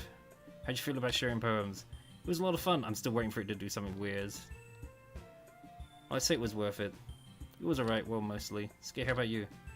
Yeah, I'd say the same. It was a neat thing to talk about with everyone. Awesome. In that case, we'll do the same thing tomorrow. And maybe you'll learn something from your friends, too. So your poems will turn out even better. I think to myself, I did learn a little more about the kind of poems everyone likes. With any luck, that means I can at least do a better job impressing those I want to impress. I nod to myself with newfound determination. Skay, ready to walk home? Sure, let's go. Yeah. Sorry, beams at me. It truly has been a while since Yuri and I have spent this much time together. I can't really say I'm enjoying it either. I can't really say I'm not enjoying it either. Derp! Derp with the misread there. Once again, I see. Sorry, what happened earlier? Eh, what do you mean? You know, between Yuri and Natsuki. Does that kind of thing happen often? No. That's really the first time I've seen them fight like that. I promise they're both wonderful people. You don't hate them, do you? No, I don't hate them. I just wanted your opinion, that's all. I can see why they'd make good friends with you. Whew! You know, Skay, it's nice that I get to spend some time with you in the club, but I think seeing you get along with everyone else makes me the happiest. And I think everyone really likes you too. Yeah, every day is going to be so much fun. It looks like Sayori still hasn't caught into this kind of situation I'm in. Sure, being friends with everyone is nice, but does it really need to stop here? We just need to see what the future holds, Sayori. I'm going to save for a second. And I'm going to go... Actually, if I do this, it will probably work. Which desktop, though?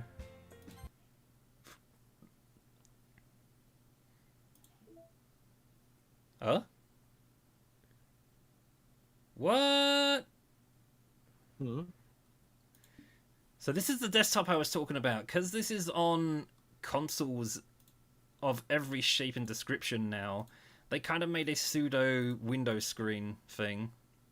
Though it didn't come up at first. I think I activated it by accident.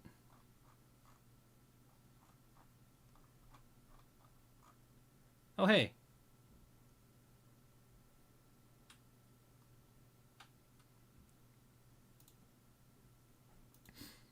So I'm pretty sure all this thing of, like, delete the game files and everything is going to be in here now.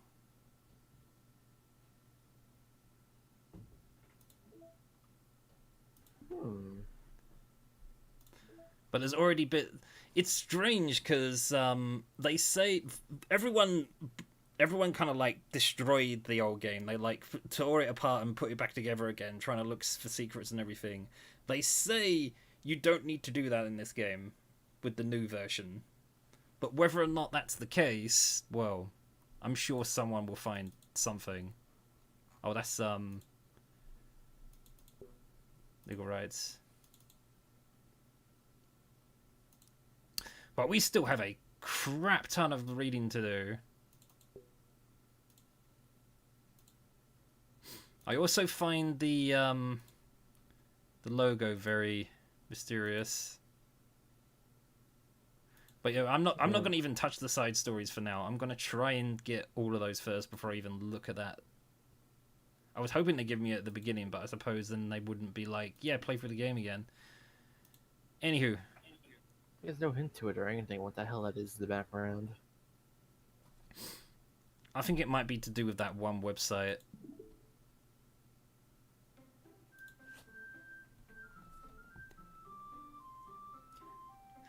Oh yeah, I'm legit gonna be upset if there isn't much new stuff in there. I don't think they're gonna be able to resist it though. Because the creator of the game was getting messages on almost a daily basis to, like, please give us a way to give Sayori a happy ending, was pretty much the message he's been receiving to death ever since he made the game.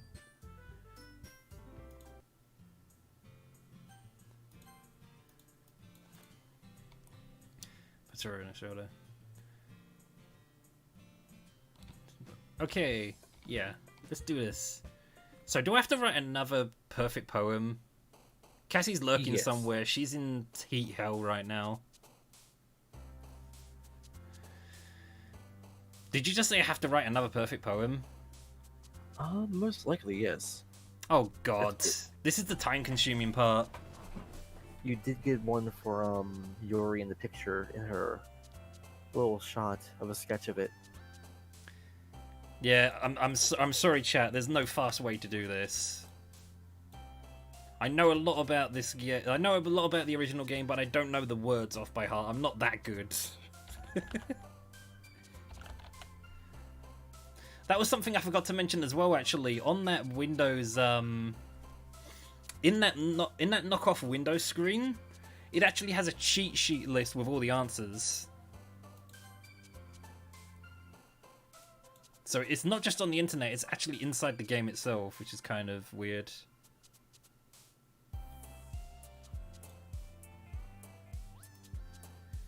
Whew.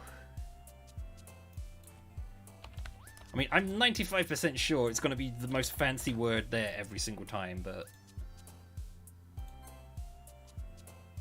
you can never be too sure. Full disclosure, though, I am never doing this again. Oh man, this is a one-time thing.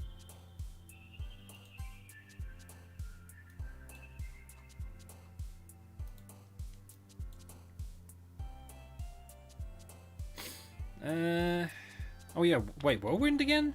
Wasn't that one from before?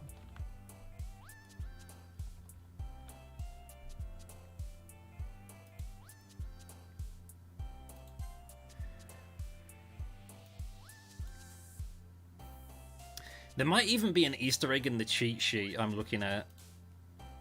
Because there's a strange number that can sometimes pop up, supposedly.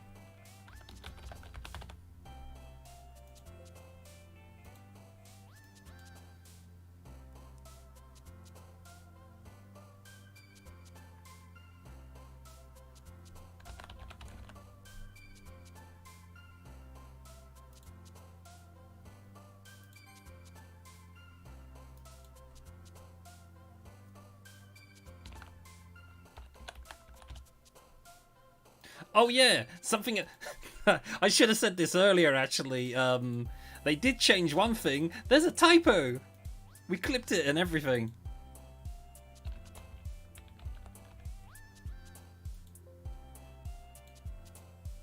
Ducky can confirm. Mm-hmm.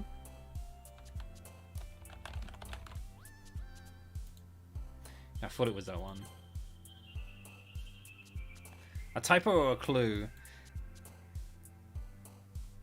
Well, it was they misspelt slides. I'm not sure how that could be a clue, but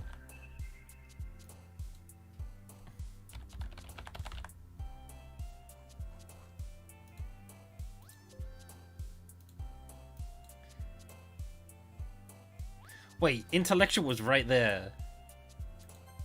I remember that from last time. Duh.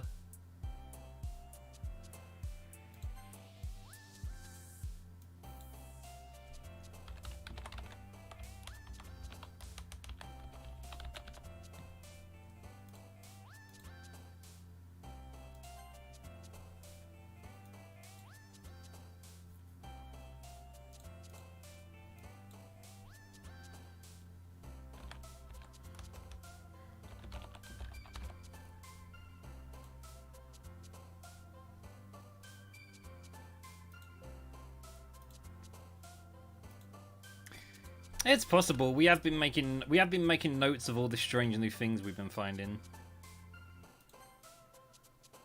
There was also a text file I forgot to There was a text file I forgot to show you as well, which seems to have a set of passwords that you need to collect. I don't know where you'd input them, but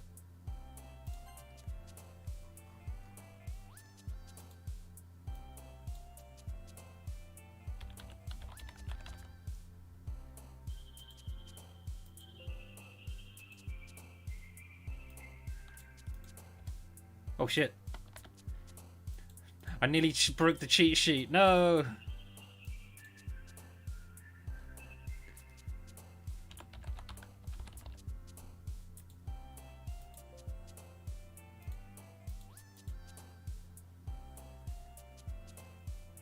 How can it not be that one?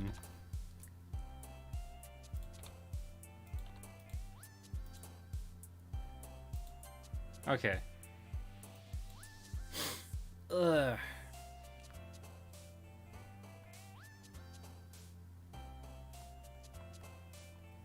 Let me see.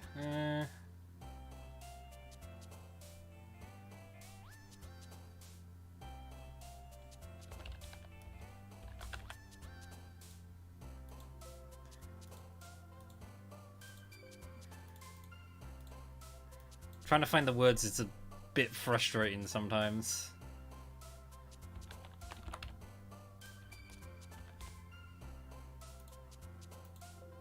Oh, come on.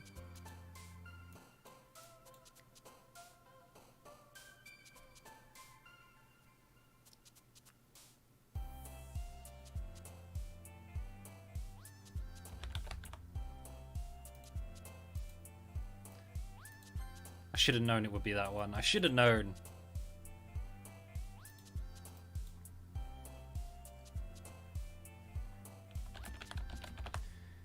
It really is the most time-consuming part, though. That's one reason I've been reading the dialogue as quick as I have, so I can get a bit of, I suppose, everything.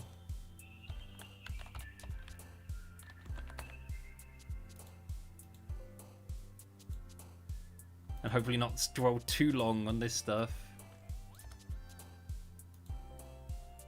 What?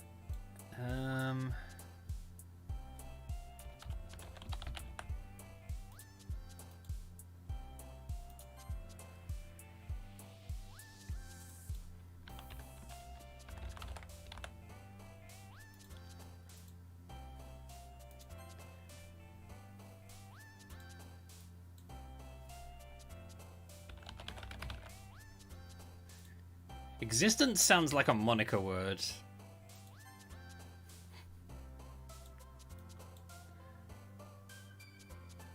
Unfortunately, we can't do anything for her, but eh.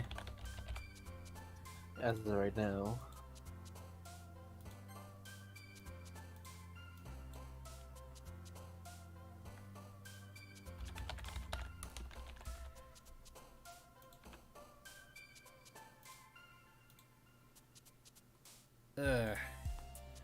One more to go. One more to go.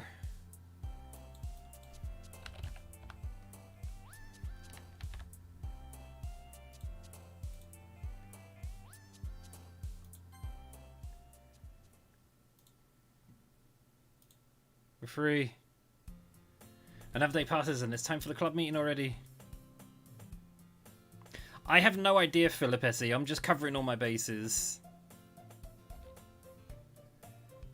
I'd imagine it's gonna take much longer to do a perfect run than do a regular run. So I'm just covering all my bases really. Of just like, yeah, let's go for this first. Why not?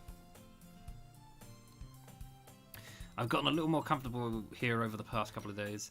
Entering the club room, the usual scene greets me. Hi, Ski. Yo, Yuri. Looks like you're in a good mood today. I'm just you're not used to being in the club. That's all. I'm just not used to you being in the club. That's all. I see. That's a pretty simple thing to get you in a good mood, but I guess it's always the simple things with you anyway. Speaking of which, I'm kinda hungry. Will you come with me to buy a snack? No thanks. Eh? That's not like you at all. I have my reasons. Why don't we take a good look at your purse, or... Eh? Why that all of a sudden? No reason really. I just wanted to look at it. Ah. Sorori nervously retrieves a coin purse. She fumbles with the latch and gets it open. Then she turns it upside down and lets its contents spill onto the desk. Also, I forgot to mention this earlier actually. Another unintended benefit of me reading through all this dialogue is it's actually making me much better at being able to talk to chat for long periods of time without getting tired, and being able to perform long complex phrases and words into a sentence that you guys can hopefully be entertained with your ear holes with. Whew. Holy shit. You usually speed up there, and it was panic that I went out. I turn it upside down and it lets its contents spill onto the desk. Only 2 small coins fall out. I knew it. I can see right through you, Sayori. That's not fair. How did you even know? It's simple. If you had enough money in the first place, you would have brought a snack before coming to the club room. So either you're not hungry and wanted an excuse to take a walk, or you plan to conveniently forget that you spent all your money so that I would lend you some. But that's one more thing. You're always hungry. And so that only leaves one option. Oh, wow! I give up. Don't make me feel guilty. If you feel guilty, that means you deserve to feel guilty. Haha. Yuri suddenly giggles. Eh? I didn't notice that she was listening in. Her face is in her book as always. Aha. Nah, I wasn't listening or anything. I was just something in my book. Yuri, tell Skay let me borrow some money. Don't get me involved like that, sorry. Besides, you should only buy what you can responsibly afford. And frankly, after putting a mischievous little stunt like that, your suffering is fair enough retribution. I didn't mean that. I got to absorb him into my book. I really like when you speak your mind, Yuri. It doesn't happen much, but it's the fun side of you. There's no way you could think that. You are right, though. I did something bad, and now I have to accept the retribution. That still coming from you, sorry. Still coming from you, sorry. I guess there's a little devil inside all of us, isn't there? Yeah. Don't let her fool you. Sorry knows exactly what she's doing. After all, she told you guys she was bringing me to the club before she even told me. But you wouldn't have come if it wasn't for the cupcakes. So I had to trick Natsuki into making them. Come on, give me more credit than that, Sayori. Yeah. Out of nowhere, something smacks Sayori in the face and tumbles onto the desk. Whap! Kya! Ow! What was... A cookie! Sure enough, it's a giant cookie wrapped in plastic. Sayori glances around. Is this a miracle? Is it because I paid my restitution? Retribution. Actually, that one almost worked. I was just gonna give it to you, but then I heard you blab about the cupcakes. It was totally worth seeing your reaction though. Natsuki! That's so nice of you. I'm so happy. Sayori hugs the cookie. Geez, just eat it. Sayori rapidly tears open the wrapper and takes a big bite. Sure good. Suddenly, Sayori clasps her hands over her mouth. I bit my tongue. You're going through a lot over just one cookie. Natsuki takes a bite out of her own cookie. Yours looks really good too, Natsuki. Can I try it? Jeez, beggars can't be choosers. But yours is chocolate. Yeah, why do you think I gave you that one? Yeah, why do I think you gave her that one? Fine. Still, I'm really happy that you shared this one with me. Yeah. Sayori gets out of her seat and goes behind Natsuki, then wraps her arms around her. Jeez. I get it. Cookie still in hand, and Natsuki reaches up to nudge Sayori off her. Sayori suddenly leans over and takes a bite out of Natsuki's cookie. Hey! Did you seriously just do that? Mouthful, Sayori trots away to safety. Yuri and I laugh as well. Geez, you're such a kid sometimes. Monika, can you tell Sayori... Natsuki glances around. Monika isn't in the classroom. Ugh. Where's Monika anyway? Good question. Have any of you heard of anything of her being late today? Not me. Yeah, I haven't either. That's a bit unusual. I hope she's okay. Of course she's okay. She probably just had something to do today. She's pretty popular after all. You don't think she has a... I wouldn't be surprised. She's probably more desirable than all of us combined. That's true. Excuse me? Suddenly the door swings open. Sorry, I'm super sorry. There you are. I didn't mean to be late. I hope you guys weren't worried or anything. Monika chose the club over a boyfriend after all. You're so strong-willed. But boyfriend? What on earth are you talking about? Monika quizzically glances at me. Never mind that. What held you up anyway? Well, my last period today was study hall. To be honest, I kind of lost track of time. That makes no sense though. You would have heard the bell ring at least. I must not have heard it since I was practicing piano. Piano? I wasn't aware you played music as well, Monika. I don't really. I kind of just started recently. I always wanted to learn piano. That's so cool. You should play something for us, Monika. Monika looks at me. Maybe once I get a little bit better, I will. Yay! That sounds cool. I'd also look forward to it. Is that so? In that case, I won't let you down, Skay. Do do do do do do do do do do do do do do do. Monica smiles sweetly. Aha! I didn't mean any pressure or anything like that. Ah, don't worry. I've been practicing a whole lot recently, and I'd really love the chance to share once I'm ready. I see. In that case, best of luck. Thanks. So I didn't miss anything, did I? No, not really. I chose to leave out Sayori's mischievous escapade. I'm sure Natsuki will end up complaining to her anyway. It looks like everyone has already settled down. Sayori somehow already finished her entire cookie. Yuri's back to her book, and Natsuki disappeared into the closet. Hey, Yuri. Eh? Ah. I suddenly noticed that Yuri is reading a different book from the one we've been reading together. Sorry, I didn't mean to interrupt. Ah, no. I was just kind of waiting for you. Ah, if that's the case, why don't we go ahead and get started? Yes, let's. Actually, I have a request. Do you mind if I make some tea first?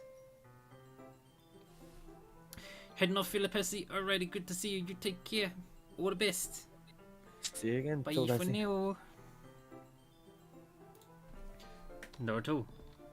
Thanks very much. If there's one thing that can make my reading time here any better, it's a nice cup of tea. Not to mention for yourself as well. Yuri stands up and makes her way to the closet. I follow and watch as she retrieves a small water pitcher from the shelves, the kind with a filter inside. Can you hold this for a second? Sure. Yuri hands me a water pitcher and also fetches an electric kettle. I'm going to plug this into the teacher's desk and then we can get some water. She walks past me and sets the kettle down on the teacher's desk.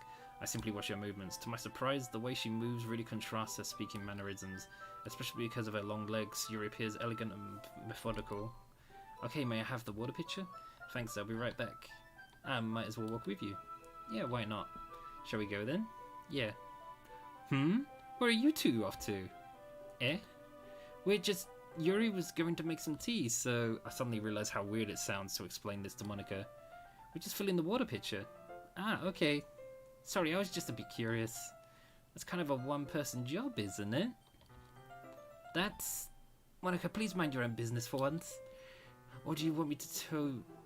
or do you want to tell me there's something wrong with help involved skate? I can't even speak. What the hell? Drink time. Yes, more drinks.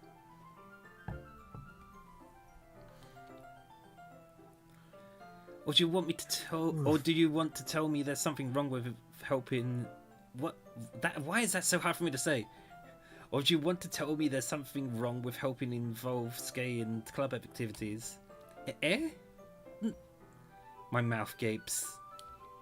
I suppose there's nothing wrong with that. Then let's go, Skay. That's... I mean, scenes like that are probably a reason why Monica messes with Yuri's heads as much as she does. Yuri quickly exits the room and I follow. Once in the hallway, she suddenly puts her forehead against the wall. I spoke without thinking. How could I say something like that? Yuri. Something about the way she said that. It made me so irritated. What's wrong with me? No, Yuri. I think you did the right thing. I wasn't expecting it, but it's also not right for Monica to judge people like that. Skay. How come when I do something bad, you're being nice to me? Because nothing that you do is bad as you make it seem. Nothing you do is as bad as. God damn it! Nothing that you do is as bad as you make it seem in your head. Nobody's perfect. We have emotions and we can't always hide them away. But you always amplify things in your head. Your mind turns a light rain shower into a hurricane. No. Wouldn't you hate me for something as terrible as that? Why would I hate you? I can't hate someone for having emotions. What kind of friend would do that? As a tsundere, I now hate this choice of the starting path that I've taken, but we're going to keep going because we have to follow the plan. Forever stuck in this plan till the end. Friend, you say? Yuri lifts her head. Skay, I really like being friends with you. Thanks, Yuri. I like being friends with you too. I feel kind of awkward saying something like that, but I'm doing my best to help Yuri feel better. Anyway, yeah. Shall we go? Yeah. Yuri and I walk to the nearest water fountain. Once we fill up the water pitcher, we return to the classroom. Skay, do you like oolong tea? Yeah. Anything is fine. Very well. Yuri sets the temperature of the kettle to 200 degrees. Now it's time to get the teapot. You really do this properly, don't you? Of course. I shouldn't do any less when I'm making tea for others. Even if I'm not an expert on tea or anything. In that case, you'll only be even more impressed. Perhaps I will. Yuri fetches the teapot and begins measuring the tea leaves. To my surprise, she even starts humming a little to herself. You must be in a good mood now. Is that so? I was letting it show. And you noticed. I was doing a bit of thinking, and I decided that I would try expressing myself a little bit more. It turns out it's not very hard for me to do, when it's you who's around anyway. That's great, Yuri. Just don't push yourself too much. You're always worrying about me, Skay. It's very endearing. Yuri wasn't kidding. I don't even know if I can keep up with this. I watched Yuri pour a cup of tea for each of us. Skay, I have another request. Do you mind if we sit on the floor today? Why is that? It's a little bit easier on my back. No comment. No obvious comments. I can read with my back against the wall rather than bending over at my desk. Sorry, I didn't realise. No worries. I just have back pain fairly regularly, so I do my best to manage it. Is that so? I wonder why that is. It's mostly likely because your posture, right? Always hunched over like that while reading? Yes, I have terrible reading posture. So that's why we should sit on the floor. Fair enough. I'll go ahead and get the book. I retrieve the book from my bag. I have some chocolates as well. It's a bag of small chocolate candies that I help keep hidden from Sayori's. It's a bag of small chocolate candies that I kept hidden from Sayori's candy radar. I take it since it will go well with the tea. Yuri and I then sit against the wall, teacups at our sides. As if in sync, we assume the same reading positions at last time, each holding one half of the book. Except this time, our bodies are even closer to each other. I can't see too well. Yuri slides closer until our shoulders are touching. How am I supposed to focus on reading like this? Yuri was always kind of cute, but when she's being less apprehensive, it's almost more than I can handle. Your teacup. Yuri hands me my teacup. Holding it with my hand that's not holding the book, I end up in a posture that makes it even harder to focus, because now I need to worry about making sure I don't accidentally touch her chest. Meanwhile, Yuri hasn't noticed a single thing. She wears her intense reading expression, and I can only presume the world around her has faded away. I use all my willpower to focus on reading. After a few minutes, I finally manage to relax a little. I put the teacup between my legs and fumble with the chocolate wrapper. Sorry. I briefly let go of the book to finish opening the wrapper. You can have as much as you want. That's okay, I won't take any. Are you sure? Well, if I touch it, then it might get smudges on the pages. You're right. I didn't even think of that. My bad. No need to apologise. I'll hold the book, okay? Are you sure? Of course. Yuri opens the book with both hands. She holds it so that I don't have any harder of a time reading from it. But as a result, her left arm is practically resting on top of my leg. Now this would be a really nasty place to have a new jump scare. I hope they don't do that.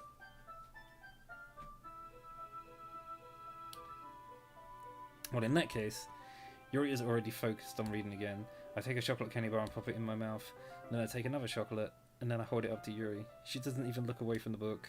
She simply parts her lips, as if the situation was completely natural. But that means I can't stop here. I apprehensively place the chocolate in her mouth. Just like that, Yuri closes her lips over it. Yuri's expression suddenly breaks. Did I just Yuri looks at me like she needs to confirm what just happened. Skay? Sorry. I guess I shouldn't have done that. That's... Well, you were just hoping. That's something that friends do. We got friend zone, boys. We're freaking done. Rip. Right? I mean, not really in this kind of context, but yeah. That's all it was. Yeah. Then you don't need to stop or anything. I see. The situation has got really tense. Yuri tries to return to the book, but I can tell just by her expression that even she can't focus now. My heart is pounding. I nervously take another chocolate between my fingers. But this time, Yuri's eyes meet mine. How did it even come to this?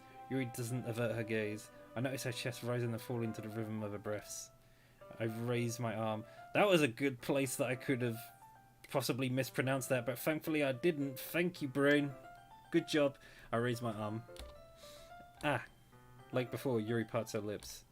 But it's different this time. I take the chocolate and place it in her mouth. I feel a hot breath on my fingers. Okay, everyone! She's butting in again.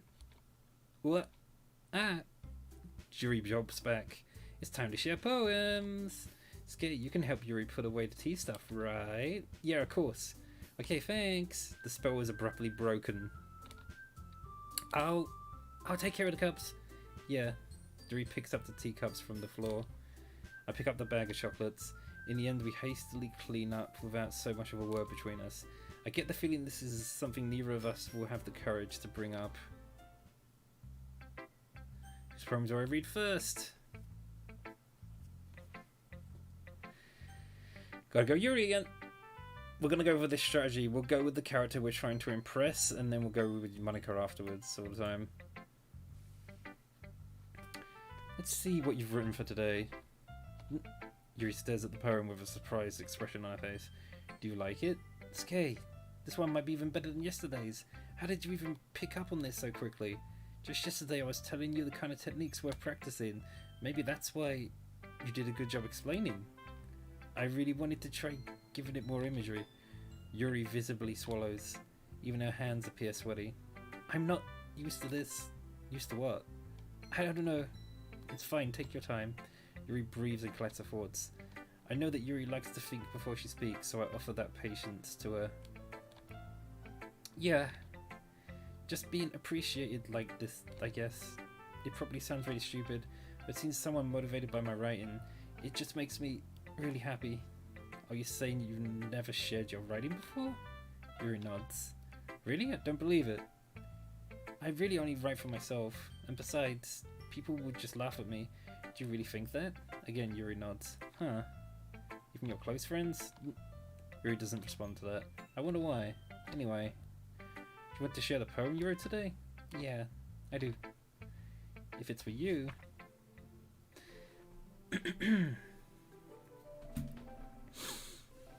Again, metaphors and imagery all over the place.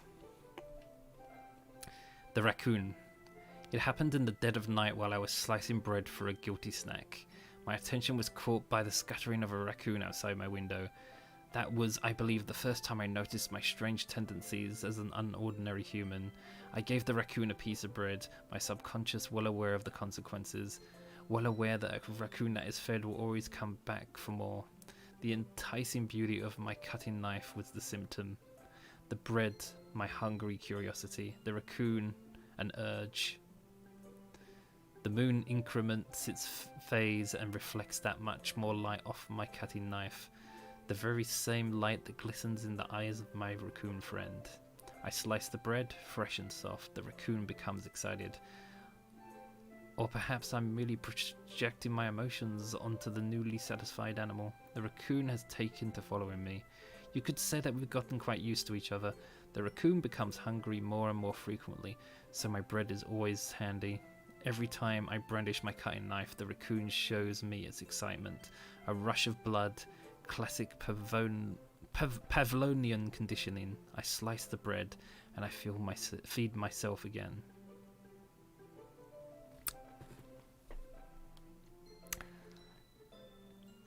Now replace the raccoon with addictive urges, and replace the bread with an arm.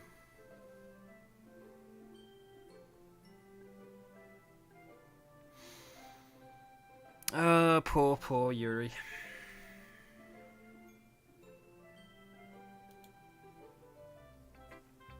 I was a little more daring with this one than yesterday's. Though she's still kind of trying to hide it as well through the language, I suppose. I can see that. It's a lot more metaphorical. I don't know if it's my fault, but I can't begin to imagine what this poem is about. That's right. It's a bit closer to my preferred writing style, using the poem as a canvas to express vivid imagery and conveying emotions through them. Yeah, if I take it at face value, then I can't even figure out what it's supposed to mean. But, well, I think it's something that different people can relate to in their own way. I wanted to express the way it feels for me to indulge in my more unusual hobbies.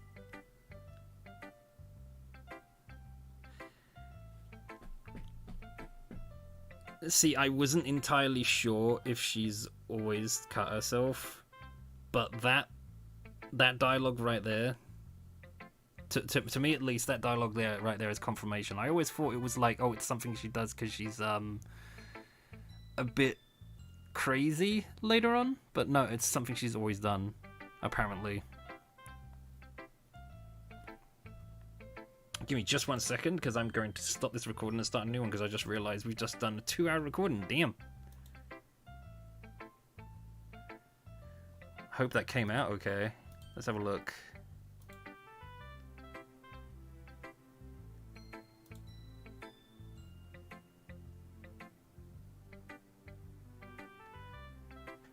Okay, yeah, we're good. I think we're good. Skay. What's up? Did you not hear me the entire time? I've not heard you the entire time, no.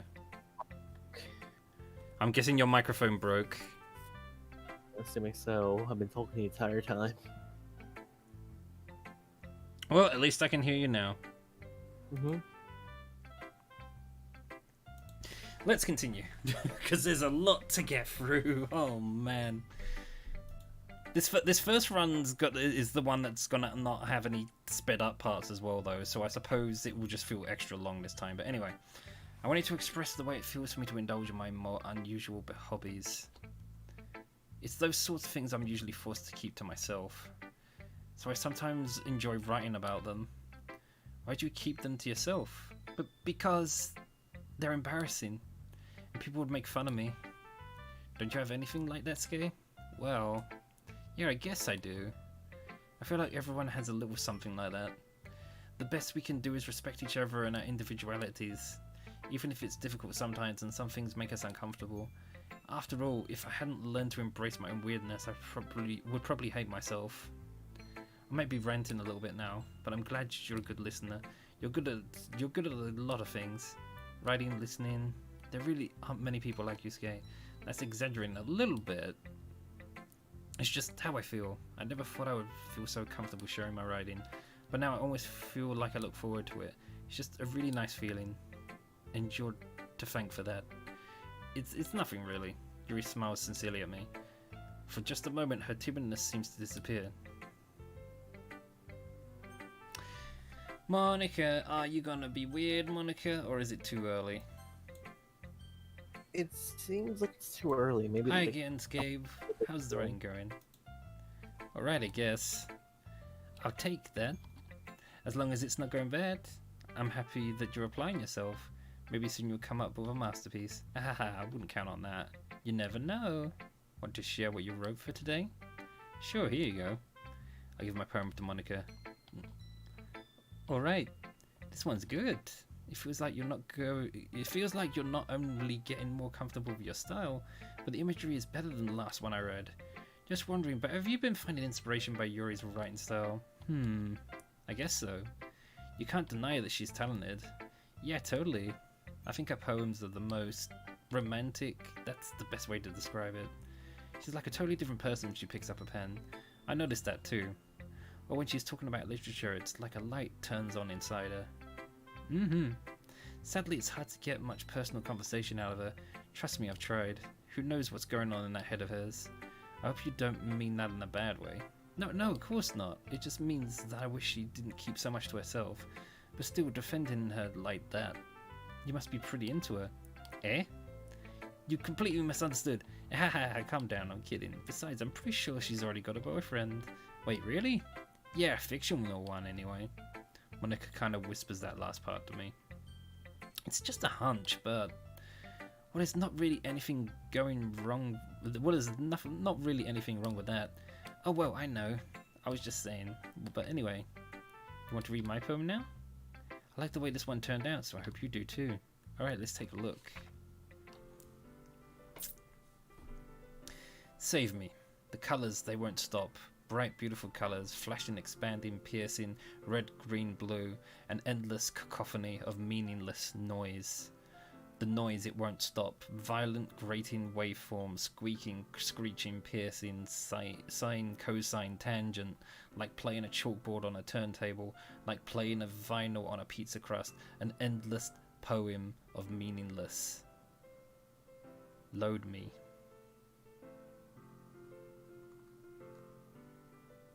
So this one's Monica's, right? We've already kind of talked about spoilers on the stream already, so I can pretty much explain what's going on with Monica's poems. Mm-hmm. She's trying to describe the suffering of her... there's lots of names you can call it, but basically anyone who knows the spoilers for Doki Doki knows that she basically has, like, a superpower. She's, I've forgotten the bloody word now, crap.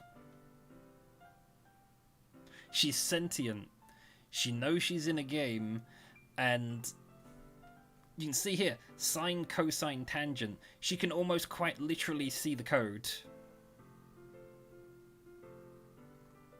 And if you went about your normal day, just like minding your own business and everything, and then suddenly your brain was just like overloaded with all this information at once, it wouldn't. I imagine it would not be a nice feeling.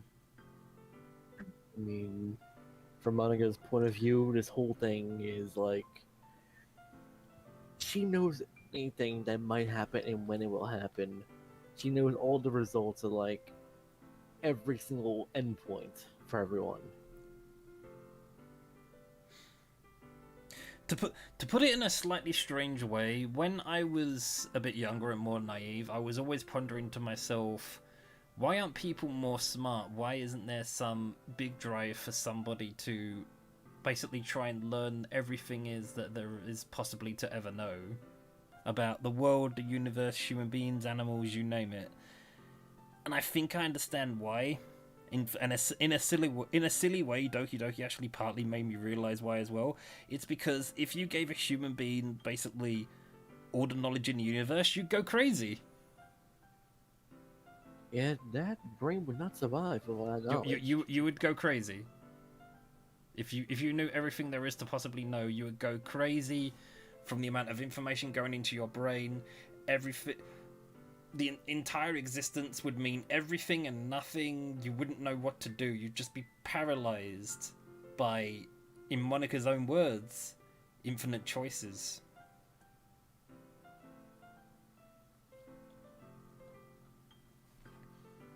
Although now that it's said load me, I'm tempted to go looking in the desktop to see if there's anything. There should be something, I think.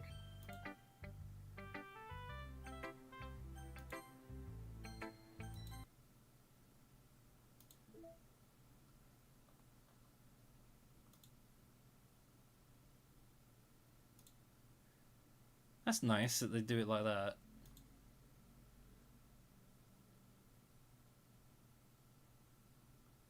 Wait, what?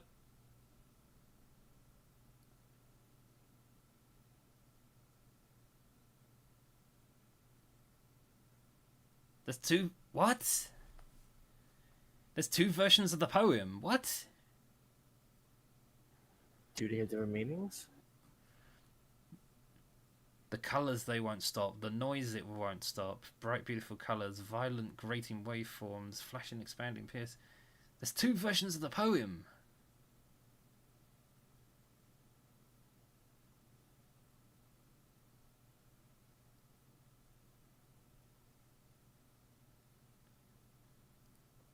Oh yeah, and I forgot to mention as well, red, green, blue.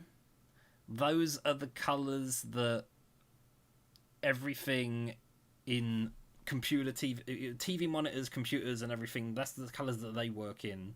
RGB, red, green, blue. Yeah, I got that bit.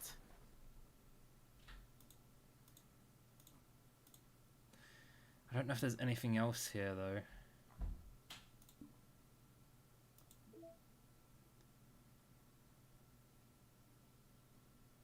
Huh.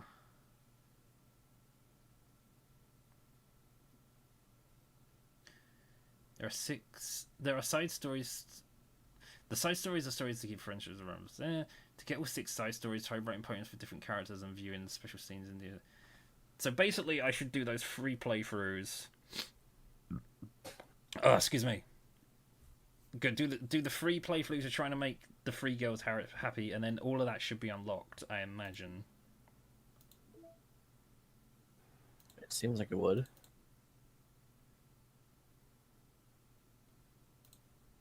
I'm looking for clues here, even though there's probably nothing here right now. My saves are there, which I can even delete them for some reason. Don't know why I'd want to.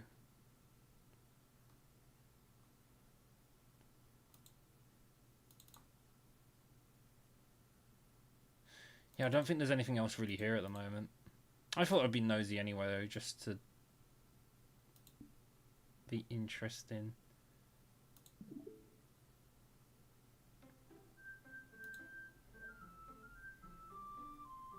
Yeah, we might stop a while before the actual stuff shows up in those files. It's even more abstract than your last one, huh? I guess it's just the way I write. I'm sorry if you don't like it. No, I never said that. It's just kind of a thing I've never really seen before, I guess. I kind of like playing with my space on the paper. Choosing where and how to space your words can totally change the mood of the poem. It's almost like magic. The way I wrote the lines really short makes it feel like they're trying to speak over the noise. I see. It's still hard for me to tell what it's about, though. Sometimes asking what a poem is about isn't the right question. A poem can be as abstract as a physical expression of a feeling, or a conversation with the reader. So putting it that way, not every poem is about something. Anyway, here's Monica's writing tip of the day. Sometimes you'll find yourself facing a difficult decision. When that happens, don't forget to save your game. You never know what might change, when you might change your mind, or when something unexpected might happen. Wait, is this TP even about writing? What am I even talking about? That's my advice for today. Thanks for listening. Is that one of the day giveaways? Tiny bit, I suppose. What should I write for parents next? Sayori time. She's like, I hate it, but you tried. Oh, I like this one, Skate. Oh, she likes this one. Okay. There's some nice feelings in it. I'm glad. So it's at least better than yesterday's. Uh-huh. Maybe I'm getting better at this then. Well, I'm not very good at figuring out if poems are good or bad. But that's why I just go by my heart. If it makes me feel things, then it must be a good poem. I'm not sure that's exactly how it works. Then again, I guess conveying feelings is a pretty important part of this whole thing. Yeah, maybe. Honestly, I don't even know what kind of writing you'd like in the first place. Yeah. Me neither. Ugh. Why don't you at least try giving it some thought? Oh, you want to write something for me? That's so sweet. Yeah, right. But you're always thinking about other people. You need to think about yourself once in a while. If you don't, you might end up getting hurt at some point. Eh? Well, I don't really know what you mean, but I'll just keep it in mind. Well, whatever. Anyway, let's see. I guess I like happy poems. Well, sometimes I like sad poems too. Sometimes it's a little of both. There's a word for that, right? What's the word I'm looking for? Bittersweet. Yeah. I like things that are happy and things that are sad. Happy and sad? I can't see you liking something sad, sorry. Well, I like happy the most. But sometimes you have the little rain. Sometimes when you have a little rain cloud in your head, a sad poem can help give the rain cloud a little hug and make a nice happy rainbow. Sayori, that's unexpectedly poetic. Eh? It is? Maybe I'll get a bit in the water time.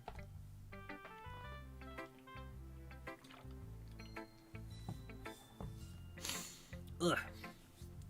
Oh, so hello there, Boomy. How are we doing? Hope you're having a good Wednesday. We are, we're going for the happy ending, and that's going to involve a little bit of time travel. We probably won't even get to the weird stuff today, I'm not going to lie. But we will get there. We will get there.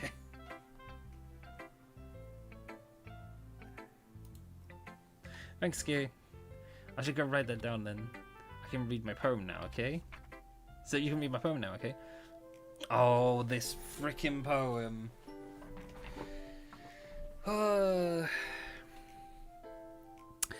Bottles. Popping off.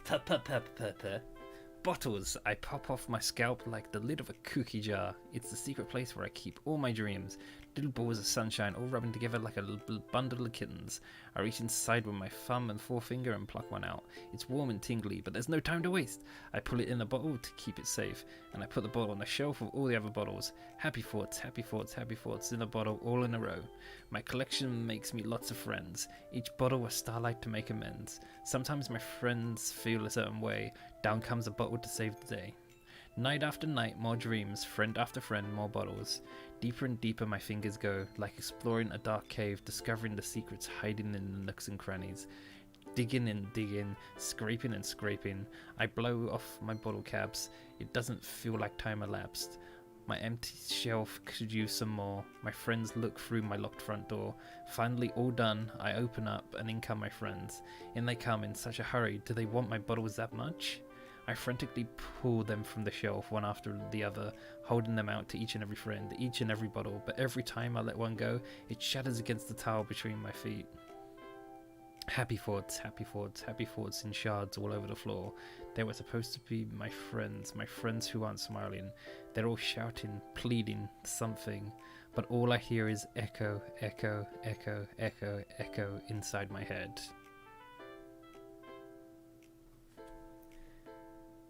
Depression! But not paying attention to your depression because you're so intent on making sure everyone else is happy and having a wonderful day. Yay!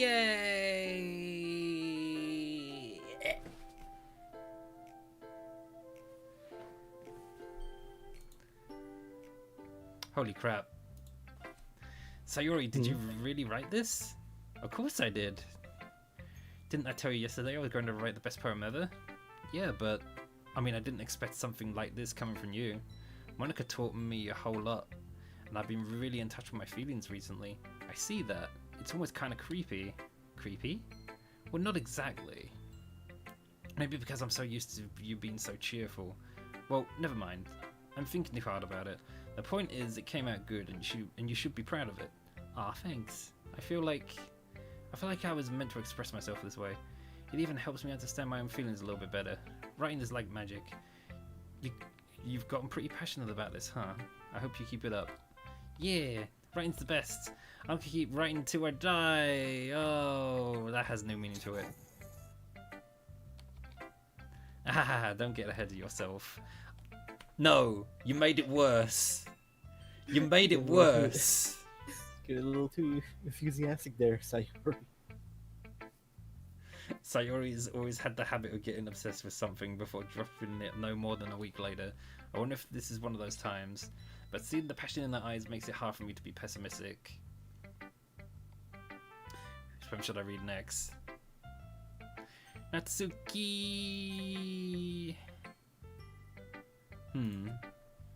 Well, I can admit that it's better than the last one. It's nice to see that you're putting in some effort. That's good. But I still don't like this at all. It's trying too hard to be serious. Eh? What do you mean by that? Poems don't need to be all deep sounding to express something. It's just going to sound just like you're forcing it unless you really don't suck at it. Honestly, don't bother trying to write poems like this until you're on Yuri's level. Natsuki stops short all of a sudden. Don't tell me... Eh? You're not just trying to impress Yuri, are you? What are you talking about? And keep your voice down. You know Yuri would love this kind of angsty. Just because she's a talented writer doesn't mean I mean. Looks like I'm in trouble.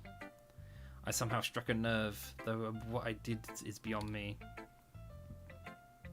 I am so done with you. Natsuki shoves the poem I handed her back over to me. Take your stupid poem. If you wrote it for someone else, just don't show it to me. Ouch. This is what I get for letting a younger girl step into my business. Unless I was a mind reader, I was destined to be in a world of pain from the start. At least Natsuki wasn't really the girl I was trying to impress in the first place. Okay, everyone. We're all done reading each other's poems, right? I have something extra planned today, so if everyone could come sit at the front of the room. Is this about the festival? Well, sort of. Do we really have to do something for the festival? It's not like we can put together anything good in just a few days. We'll just end up embarrassing ourselves instead of getting any new members. That's a concern of mine as well. I don't really do well with last minute preparations. Don't worry so much. We're going to keep it simple, okay? We won't need much more than a few decorations. Sayori has been working on posters and I've been designing some pamphlets we can give out during the event. Okay, that's great and all, but it doesn't tell us what we're actually going to be doing for the event. Ah, sorry, you heard about it already. Sorry, I thought you heard about it already. We're going to be performing. Performing? Monica. Yeah, we're going to be having a poetry performance. Each of us is going to choose a poem to recite during the event. But the cool part is we're going to let everyone else come up and recite poems too.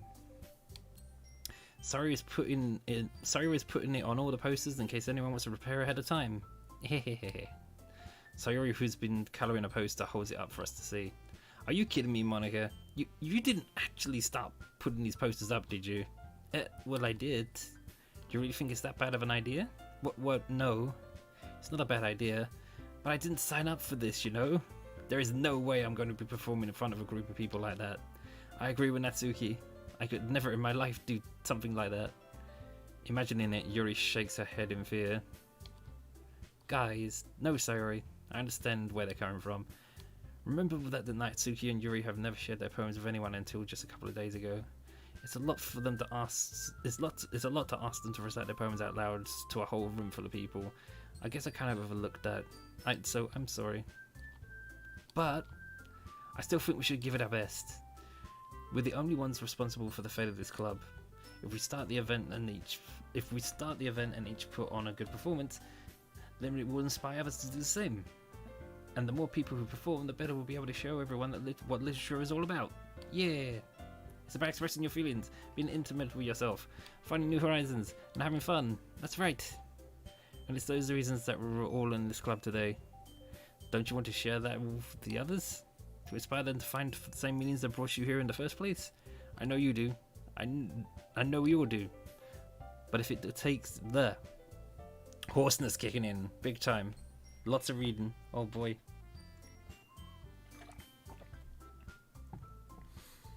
I should probably pace myself better. Take more regular breaks. And if all it takes is standing in front of a room for 2 minutes and reciting a poem, then I know you can do it. Natsuki and Yuri remain silent. Sayori looks worried. I guess that leaves me no choice. I agree.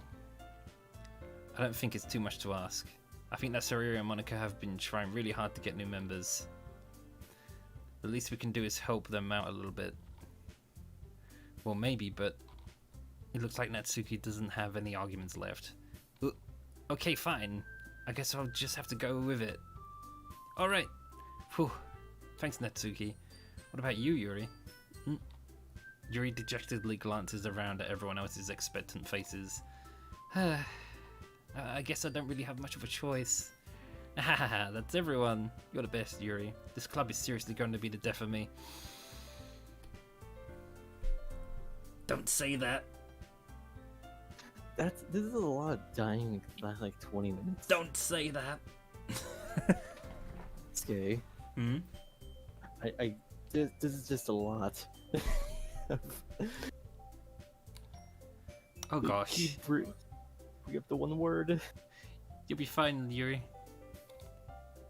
But anyway, let's move on to the main event. I want each of you to choose a poem of yours. We're going to practice reciting them in front of each other. No way! Monica, this is too sudden. Well, if you can't recite your poem in front of the club, how do you expect it to be in front of strangers? Oh no. Don't worry. I'll start off to help everyone feel a little more comfortable. Can I go next? Haha, of course. Now let's see. Monica flips through her notebook to the specific poem she has in mind for herself. She then stands behind the podium. The title of the poem is The Way They Fly. Ahem.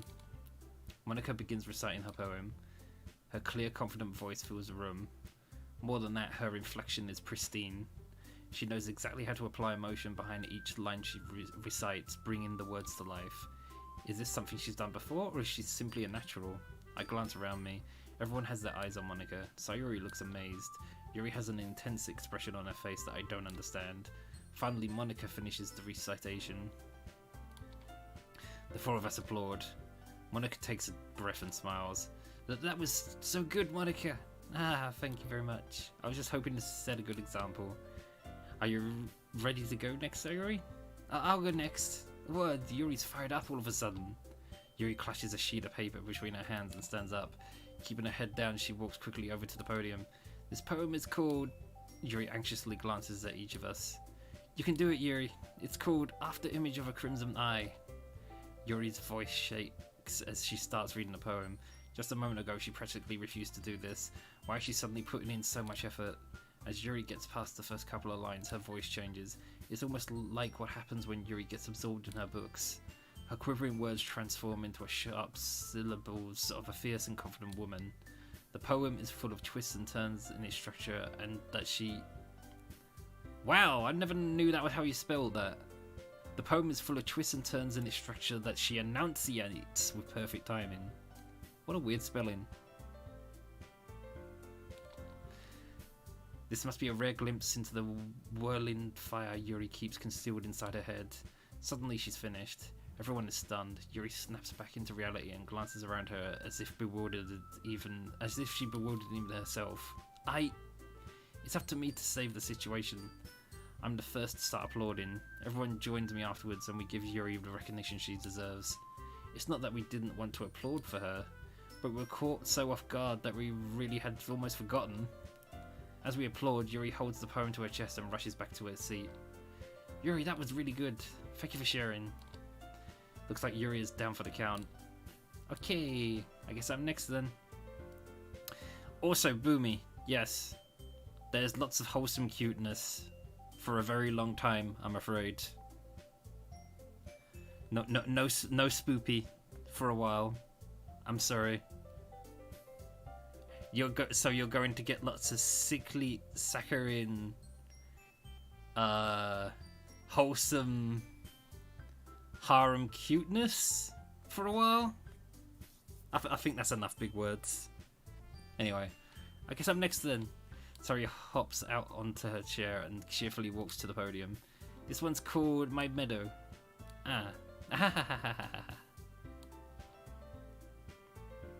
Sorry, I giggled.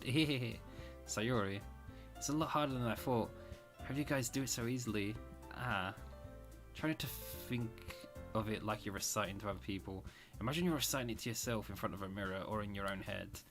It's your poems, so it will come out the best that way. I see. Okay then. Sayuri begins her poem. Somehow it feels like her soft voice was made as a perfect match. The poem isn't aimlessly cheery like Sayuri's is. It's serene and bittersweet. If I were to read this on paper, I probably wouldn't think much of it, but hearing it come from Sayuri's voice almost gives it a whole new meaning. Maybe this is what Sayuri meant when she said she likes my poems. It's like I get to reach much more deeply into someone I thought I knew, and through. Sayuri finishes and we applaud. I did it! Good job, Sayuri. Yeah, even Skay liked it. I guess that's a good sign. What does that even mean? It came out nicely, Sayuri. The atmosphere of the poem fits you really nicely. But it might be the other poems... But it might be that other poems wouldn't work quite as well with that kind of delivery. I don't really understand. In other words, I've seen poems of yours where that sort of gentle delivery wouldn't work as well. They might need a little more force behind them, depending on what you're reading. Oh, I know what you mean. I've been practicing that kind of thing. It's just embarrassing to do in front of everyone. Then next time I'm going to make you pick a poem that challenges you a little more. We don't have much time before the festival, you know. Okay. Now who's next? Natsuki? Don't make me go before Skay. It's not like I can compare to you guys anyway. Might as well let Skay lower everyone's standards a little bit before I have to do it. Natsuki. It's fine, it's fine. Might as well just get it over with. But it's not like I have much of a selection of what to read. I'll just have to go with what I wrote for today. I stand up and Okay, water time.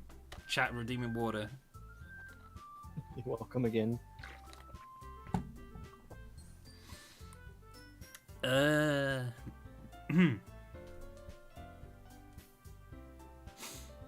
Yeah, I'm going through this as fast as I can because I know there's so much to do.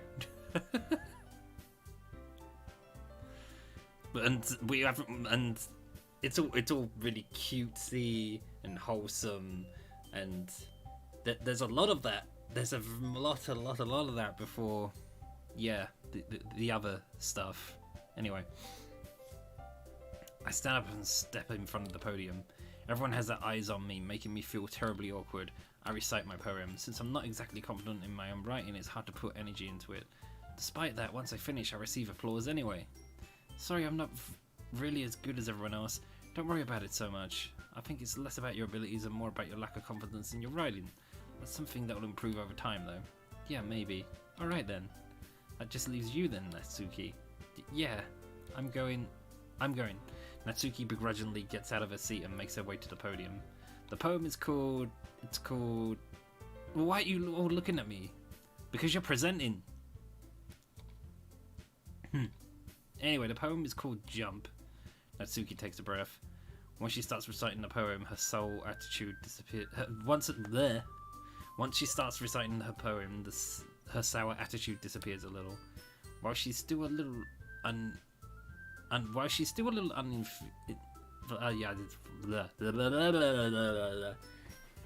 Can you tell I've been doing this for 2 hours? While she's still a little uninfused, her poem has a rhythm and rhyme to it. It's Natsuki's trademark style, and it works surprisingly well when spoken aloud. The words feel like they bounce up and down as if giving life to the poem. Natsuki finishes and everyone applauds. She huffs back to her seat. That wasn't so bad, was it? Easy for you to say. You'd better not make me do that again. Well. Do you at least feel prepared to recite a poem in front of other people? I mean, doing it in front of other people will be way easier. I can put on whatever face I want for other people. But when it's just my friends, it's just embarrassing. That's a surprise, Natsuki. I think it would be the other way around for me. Well, that's just how it is, so... Well, I guess in that case, you won't have much to worry about for the festival. That said, I want to thank everyone for coming through. It might be hard, but I hope you all had an idea of what it's like now. Make sure you pick a poem and get enough practice before the festival, okay? I'll be making pamphlets, so let me know ahead of time what you'll be reciting. Jeez, I should probably find some other poem to recite instead. That's fine too. It doesn't have to be your own. I'm already pleasantly surprised that you're putting in all this effort for the club. It makes me really happy. Yeah, no problem. Okay, everyone. I think that's about it for today. I know the festival is coming up, so let's try to write poems for tomorrow as well. It's been working out really nicely so far, so I'd like to continue that. As for the festival, we'll be finished planning tomorrow, and then we'll have the weekend to practice, to prepare. Monday's the big day. I can't wait. I can do this. Alright. I stand up. There's no way I'll be able to find the same enthusiasm as Sayori and Monica, but I'll do my best to get through it. If it's for the sake of the club and impressing Monica, then I'll have to do my best. Ay, ay, ay.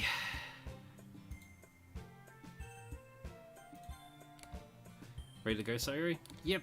Look at you two always going home together like that. It's kind of adorable, isn't it? Hehehe. Jeez, guys. Don't make such a big deal out of it. It must be really it must be a little nice, though. Well, how am I supposed to respond to that? It's just Keisuke, you don't have to say it. Whatever, let's go already. I will come with Sayori once more. Even though it's only been a few days, a lot of things have already changed. But today Sayori has been a little quieter than usual on the way home. Hey Sayori. Sorry I was spacing out. Ah, no wonder. I was just thinking about something from earlier. I like how we get to... Sorry fumbles with her own words. So let's just say that one day Yuri asked to walk home with you. Huh? What would you do? What kind of question is that? You kind of put me on the spot here. Well...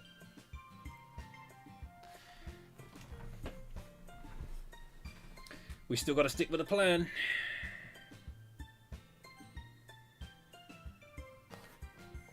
Don't worry, all the waifus will have their time in the sun.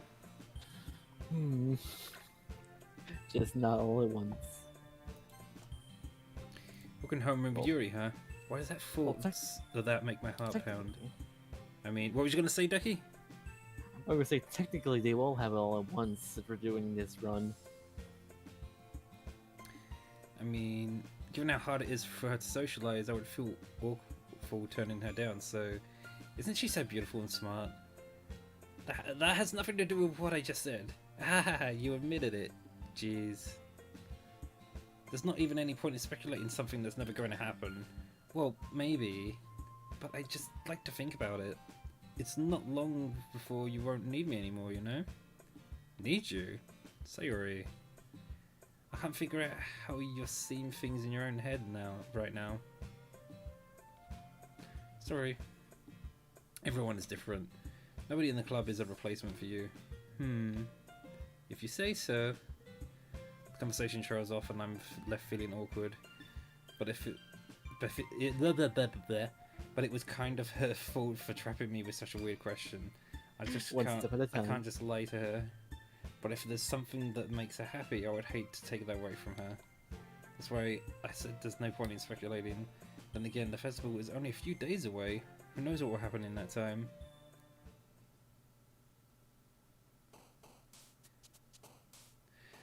I just come to a realization. What is it? So you know how we have this strategy that we're going to go through and make one character happy and then go back in time and then make another character happy all over again? Yeah. We probably have to do that in the horror section too. Oh. And there's different horror bits too. Yeah. I'm not looking forward to that.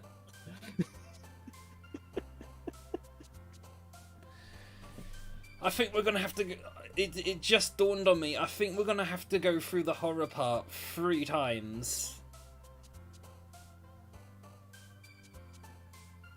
Oh my god. What's up? Hi Talon, how we doing? This is gonna be fun.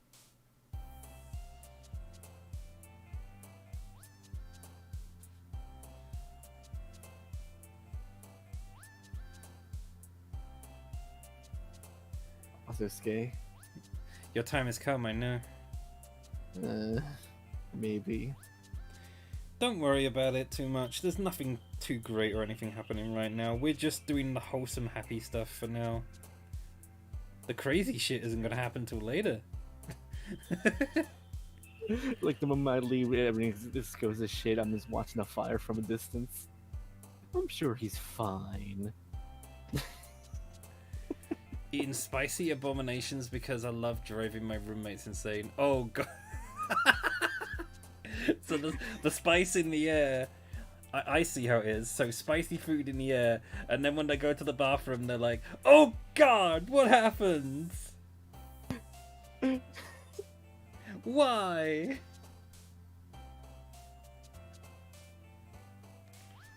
But yeah, you take care, Skay. See you later, Ducky. I'll see you later again. Until the next stream. Bye.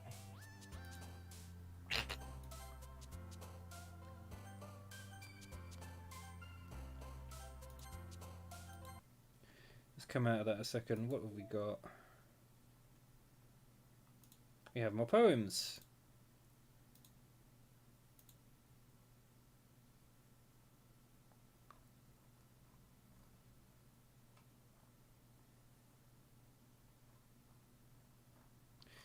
We haven't unlocked anything new yet.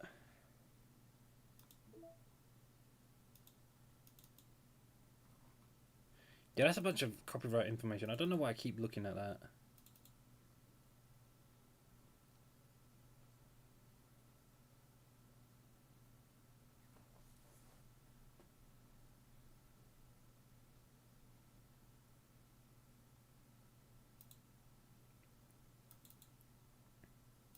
Back up.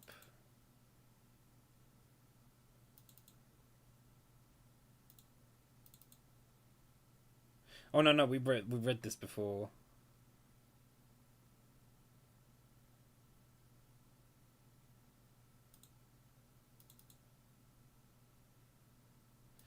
There's one particular file that I've misplaced now. I didn't show it on stream. Where was it? It'd be pretty embarrassing if I've lost it.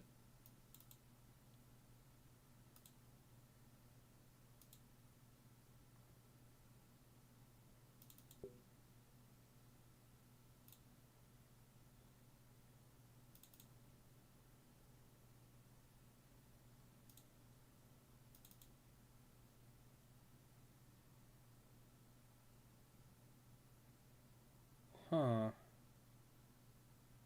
I always wondered if the file sizes meant something, but...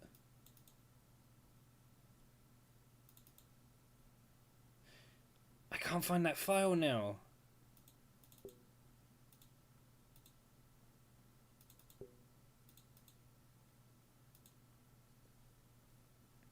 There was a file I found by complete accident, and now I don't know where it is.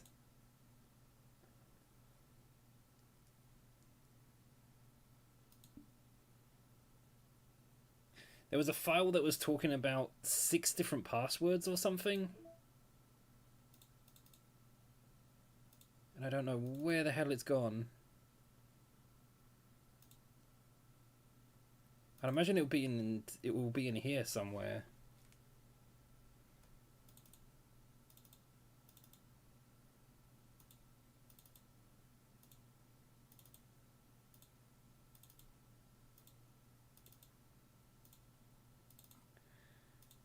So I suppose we need to stay on track now.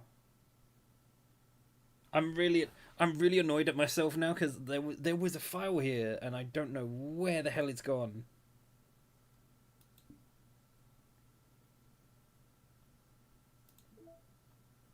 It wasn't in the mail.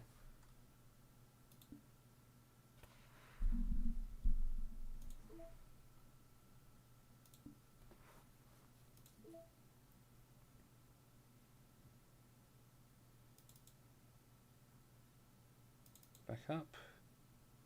System. That one! This thing.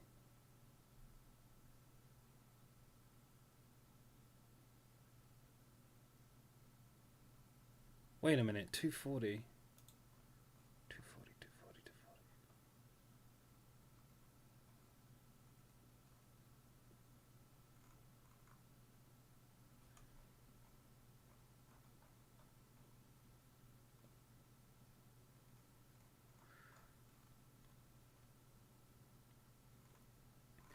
There was a strange line in the cheat sheet code. Where is it? I've got a desktop version that I'm scouring right now. So unfortunately I can't select the text. All I can do is show you the mouse. But I've seen the number 240 before somewhere.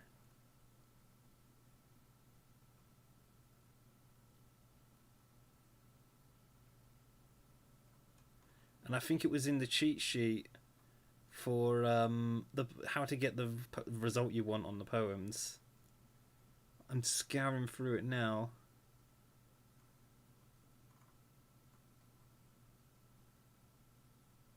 Wait a minute. I don't see it. Though I've got a copy-pasted version. Maybe there's a different version on here. Where is it?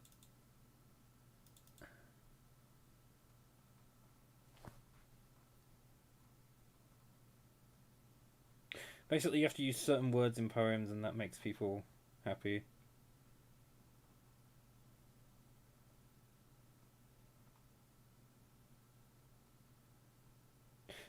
9:15.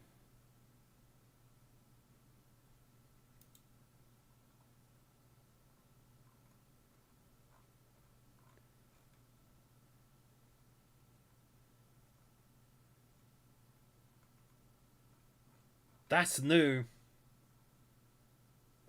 The cheat. Hold on. Vivid.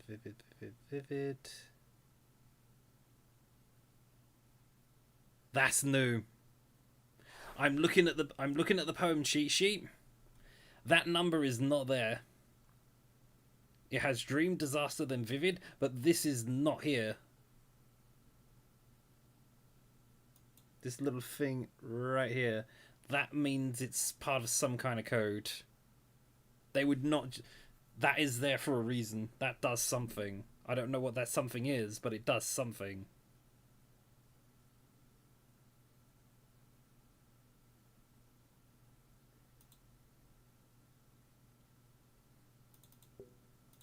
Gonna have to keep an eye on that. In fact, hold on. I'm stupid. Let me go back in here a second. I should have taken a screenshot of that. I'm stupid. Just in case it vanishes or something.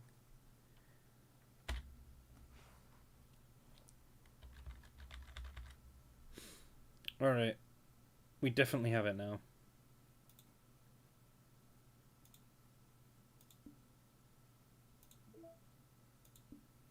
I'm not doing side stories yet.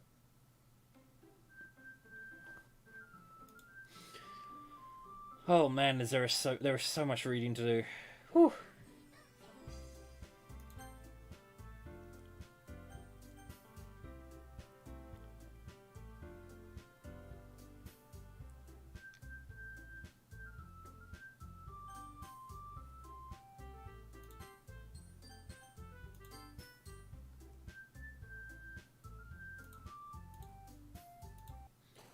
And now I have to use the cheat sheet. Ugh. Actually, wait, hang on. Let's go back.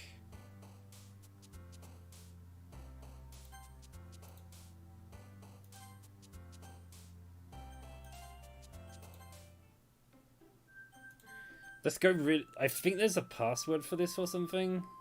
No, sorry, not a password, an achievement. Let's just do this really quickly. Yep, there we go. Achievement.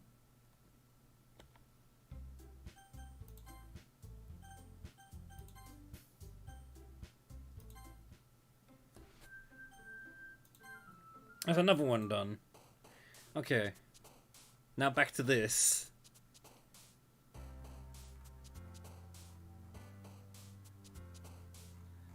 This is the most time-consuming part, I'm not gonna lie. It's kind of annoying.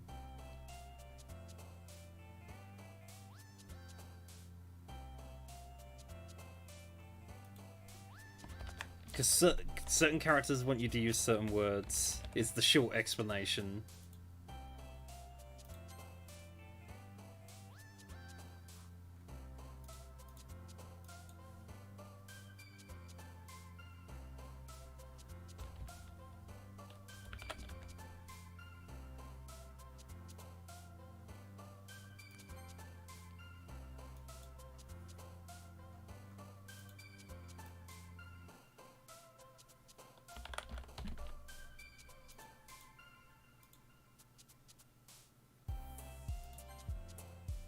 But the reason I'm doing all this is because I'm trying to get results that I never had the last time I played this game, on the old version.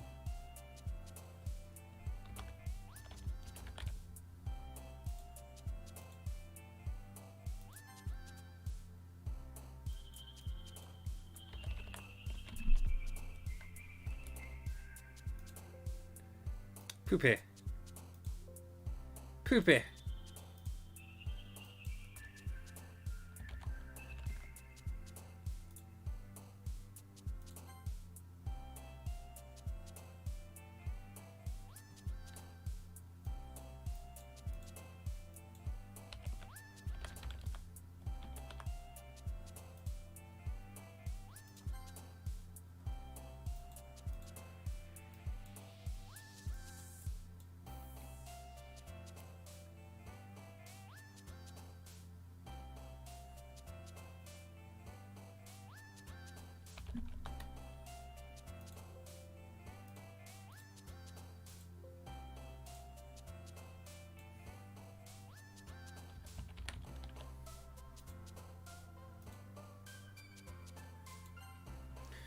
Whew.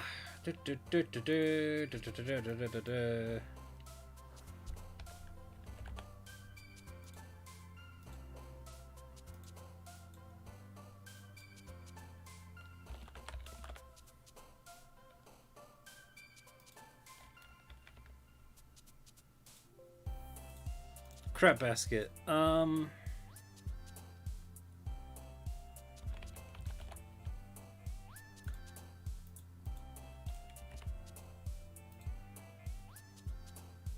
Seems legit.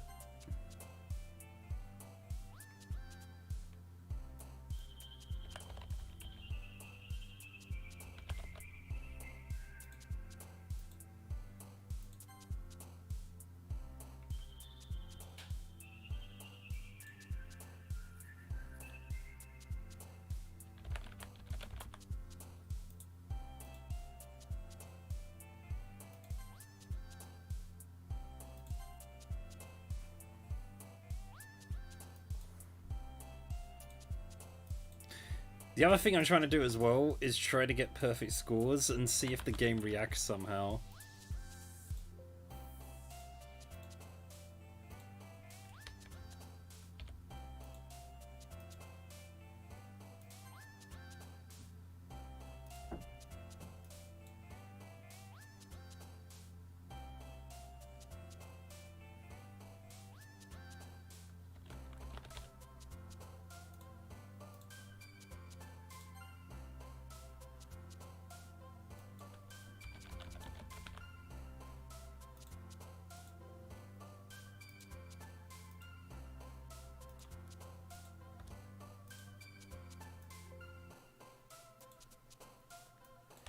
God damn it.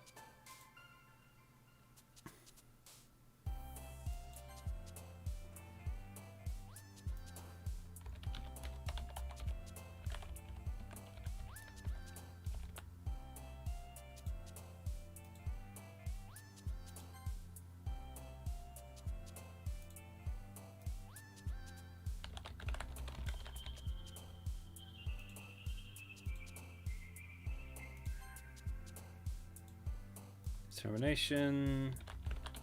No, wait, I know who depression is, and it's not what we want right now.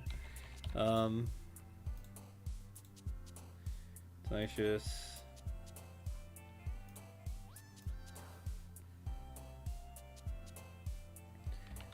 Vibrant.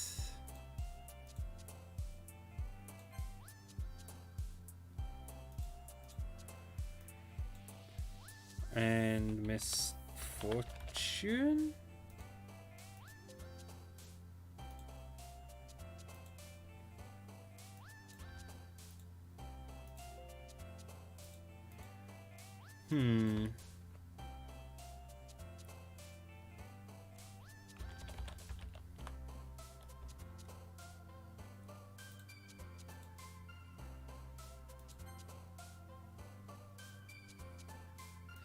Infinite graveyard, huh?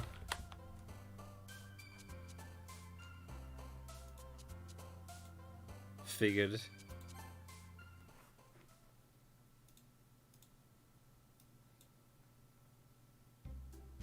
Oh man, I'm the last one here again. Don't worry, I just walked in too. Were you practicing piano again? Yeah. You must have a lot of determination. Starting this club and now picking up piano. Well, maybe not determination, but I guess passion. Remember that the club wouldn't be here if it wasn't for all of you. I'm super happy that you're all willing to help out for the festival too. I can't wait for the festival. It's gonna be great. Eh? Were you complaining about it yesterday, Natsuki? Well, yeah, I'm not talking about our part of the festival, but it's the whole day of school where we get to play and eat all kinds of delicious food. You sound a bit like Sayuri all of a sudden. Monica, do they usually have fried squid? Squid? That's a pretty specific thing to look forward to. Oh, come on. Are you saying you don't like squid? You of all people? Yeah, I didn't say I don't like it. Besides, what do you mean by you of all people? Because it's right in your name. Mon-ika. Eh? That's not how you say my name at all. Also, that joke makes no sense in translation. Never mind. Let's just focus on our own event from now, okay? Fine, fine. Your reactions aren't as fun as Yuri's or Sayori's anyway. Excuse me. Where is Sayori anyway? Oh, there you are. Sayori is sitting at a desk in the corner of the room, looking down at nothing. I walk over to her. Hey, Sayori. I wave my hand in front of her face. Eh? You're spacing out again. Ah, sorry. Don't mind me. You can go talk to everyone else. Huh? Is everything alright? Oh, of course. Why wouldn't it be? It just feels like you're a little off. Sorry for assuming things. Geez, you worry too much about me. I'm fine, see? Sayori shows me a big smile. Don't let me distract you from having fun with everyone. Well, alright, if you say so. I worriedly glance at Sayori before turning back towards everyone else. But the conversation has already dispersed, with everyone back at their usual activities. Maybe we should ask Monica if she's noticed anything about Sayori recently. Since she's been preparing for the festival, they must be spending a lot of time together. I timidly approach Monica, who is shuffling through some papers on her desk. Skay, what's up? Hey, this might sound a little strange, but have you noticed anything up with Sayori recently? Anything up with her? In what way do you mean? Maybe I'm reading too much into it, but she seems a bit downcast today. Oh, you think so? I can't say I've noticed anything about her. Monica peers across the room at Sayori, who's idly bragging a... Monica peers across the room at Sayori, who is idly dragging a rubber eraser up and down her desk. Maybe there is something on her mind, but I'm surprised I'm not the only one... But I'm surprised I'm not the one asking you, Skay. You certainly know a lot better than I do. Yeah, but she's never really like this. She's always talking to me about things that bothered her. But this time when I asked her, she was really dismissive. Sorry, I know it's not your problem. I just wanted to ask if you knew anything, so I'll drop it now. No. It's important to me too. I mean, I'm also friends with her. And I also care about the well-being of my club members, you know? Maybe I'll try talking to her myself. Eh? Are you sure about that? She seemed like she wanted to be left alone. Are you sure? Maybe she just has a hard time bringing it up with the person of interest. Person of interest? What do you mean by that? I'm saying that maybe the thing on her mind is you, Skay. Me? How on earth would you come to that conclusion? Well, I probably shouldn't say too much, but Sayori talks about you more than anyone else, you know. Eh? She's been so much happier ever since you joined the club. It's like an extra light has turned on inside of her. What? No way. Sayori is always like that. She's always been full of sunshine. It's not any different than it always has been. You're so funny, Skay. Have you thought that maybe you're always seeing her as so cheerful? Because that's just how she is when she's around you? ... I said too much. I'm sorry, what do I know anyway? I didn't mean to jump to the conclusions, so you should just forget about what I said. I tried to talk to her. I'll try to talk to her, so try not to think about it for now. Ah, alright.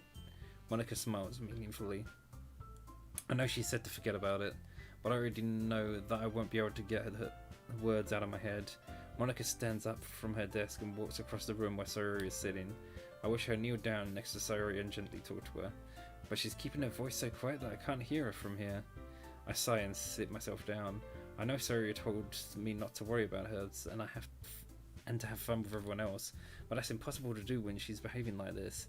Exactly how much do I care about her that I'm letting this weigh me down on me so much? Now it feels like I'm the only one behaving out of the ordinary. But there's nothing I can do besides wait for Monica. Why does it feel like I'm being watched? I glance around the room. Suddenly I notice Yuri peering at me from over a book. But she looks away just as quickly with a flustered look on her face. I realize that she won't get anywhere like this. I've never really seen Yuri approach anyone or start a conversation on her own accord, so I have no choice but to approach her myself. By now it's a little easier for me to do that. I stand up from my desk and sit in one next to her own. I didn't mean to bother you or anything. Relax, you didn't even do anything. But I could tell that you just wanted to be alone with your thoughts. Alone with my thoughts?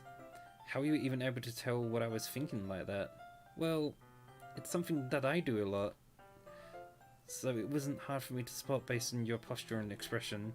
Not that I was staring or anything. I didn't do anything creepy like that. In any case, I guess you were right. I'm sorry if I caused you any concern. I don't apologize. Your troubles are only the concern of those willing to share in the concern. Of course, there are certainly those who find the most comfort in keeping to themselves, but if you prefer to share what's on your mind, then I would be glad to listen. It's really not that big of a deal. I was just feeling a bit uneasy about Sayori. Sayori? Yeah, she seems a little bit off today, but when I asked her about it, she didn't want to admit it to me. So I can't help but wonder if something's happened to her. Oh? That's quite romantic. Eh? Sorry. I didn't mean to say anything stupid. It's not that, I just didn't want you to misunderstand. Sayori and I have been friends for a long time, that's all. Ah, I see. Then perhaps it's unusual for her to be so submissive to you about her feelings. Or maybe I'm just reading into it a little bit too much. Skay. The world is full of meaning, often hidden deep beneath plain sight, and there are so many untold mysteries behind every person, no matter how well you may know them. Ah. You think that there might be something behind it after all? I think that Sayori is a very complex person. Her mannerisms on the outside don't always match what may be going on inside her head, and she may not always know what she wants. I noticed her strange behaviour today too, and I also feel some concern for her. But in your case, it looked like she was fully occupying your thoughts, wasn't she? Well, I guess that was the case. Sayori, she really means a lot to you, doesn't she? I guess. But you don't need to put it that way. You're just good friends, that's all. Yuri suddenly looks deep into my eyes. Her expression is gentle and curious, as if she was searching for something. Embarrassed, I avert my gaze. Sometimes a person's mysteries are untold even to themselves. And you, as someone honest and caring, may uncover feelings you weren't aware were in you. That is... I think that she would be a very fortunate person to have you feel that way about her. Yuri, you're giving me too much credit. I'm a pretty simple guy, so I think I'm pretty good at understanding my own feelings. I'm not nearly as sophisticated as you. That's not a compliment, is it? It is what it is. Anyway, as long as we're here, why don't we do some reading? Well, as long as you're okay with it, yeah. I should be taking my mind off this whole thing anyway. ... Okay, everyone. After some time passes, Monica calls out to the club room. Why don't we share our poems now? Before I know it, everyone is back to normal. Everyone goes to retrieve the poems and I do the same. I make eye contact with Monica and she smiles at me. I wonder what she was talking about with Sayori. We have to follow the plan, sticking with the Yuri. Ugh. ... Skay. Your writing is only improved in these last few days. Every poem you show me is nothing short of a spectacular. I can really feel the emotions. I'm a little envious even. I don't think it ever came to me this naturally. Yuri, that's the wrong way to put it. This never did come naturally to me, but I've been able to improve so much thanks to you. You're really the example I was chasing after. Is that so? Yuri gently smiles to herself. This feeling, I'm so glad I got the chance to share my writing. I never thought I would feel like this. I remember you mentioning that yesterday. I can't believe you're so good at something and you never even shared it with anyone. It's kind of a shame. Maybe, but it's not like I've really had a choice. What do you mean? Well, Yuri smiles sadly. Skay, during lunchtime I eat by myself. Did you know that? It's a great time to find a quiet spot and do some reading. In fact, I've always had some books with me. You could say I really enjoy reading. Well, that's one way to put it anyway. But books are so full of amazing and inspiring people. People you want to fall in love with. Or people you just know you would make a really good friend. Cheerful people always put a smile on your face. Or deep thinkers and problem solvers who discover the mysteries of life. So when you look at it that way, I'm surrounded by friends every day. Sad socially awkward, Yuri. Screw people. I want to be surrounded by thinkers. Sad times. Super, super sad times. You know? And those friends don't laugh at me. They don't tease me for spacing out all the time. They don't make fun of my body type. And they don't hate me for acting like a know-it-all. People say that about you? I'm not a know-it-all, Skay. It's the opposite. I don't know anything. I don't know how to talk to people. I don't know how to make people see me as normal. I don't even know how to make myself happy. I have all those feelings, and all I can do with them is read and write. But it wasn't until now that I started sharing it with you that I really understood what I was missing all this time. But I haven't really done anything. No, that's wrong.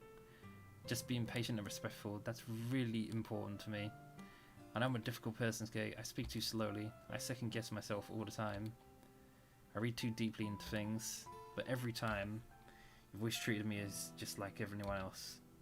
It's so rare that I feel comfortable with myself when I talk to others.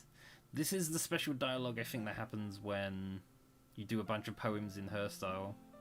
That's what this is all about, because they do deep confession stuff with you. But that's why every time I talk to you, I just feel really happy. I see. Well, I treat you how you deserve to be treated, Yuri. And if other people don't see it that way, then screw them. I mean, I joined this club hoping I would make friends. And I would say I've had at least one success. Wouldn't you? If you put it that way, yeah. We really are friends now, aren't we? Yuri puts her head in her hands, but this time she's smiling as she does it. Do you want to show me your poem? Yeah, I do. Let me get it for you.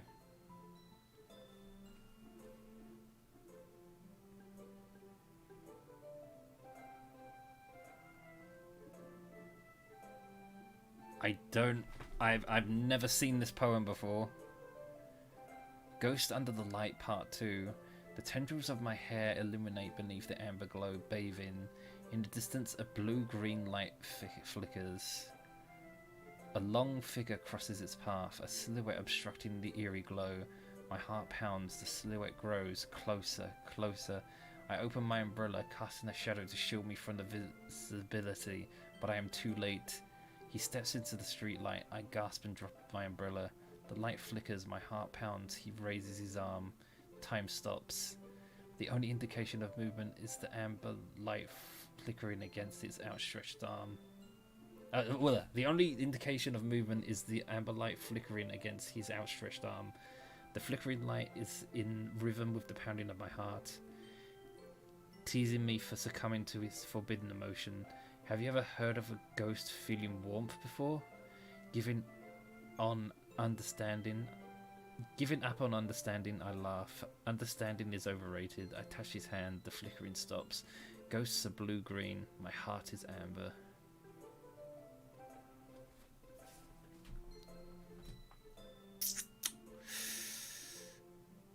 Yuri is the ghost.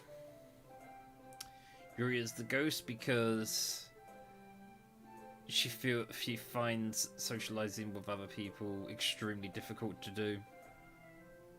And when she does do it, well, all the awkward things happen to her, so in a sense she feels more comfortable in being like a ghost. Things happen around her. She might observe it here and there, but she's not much of a participant, I guess you could call it.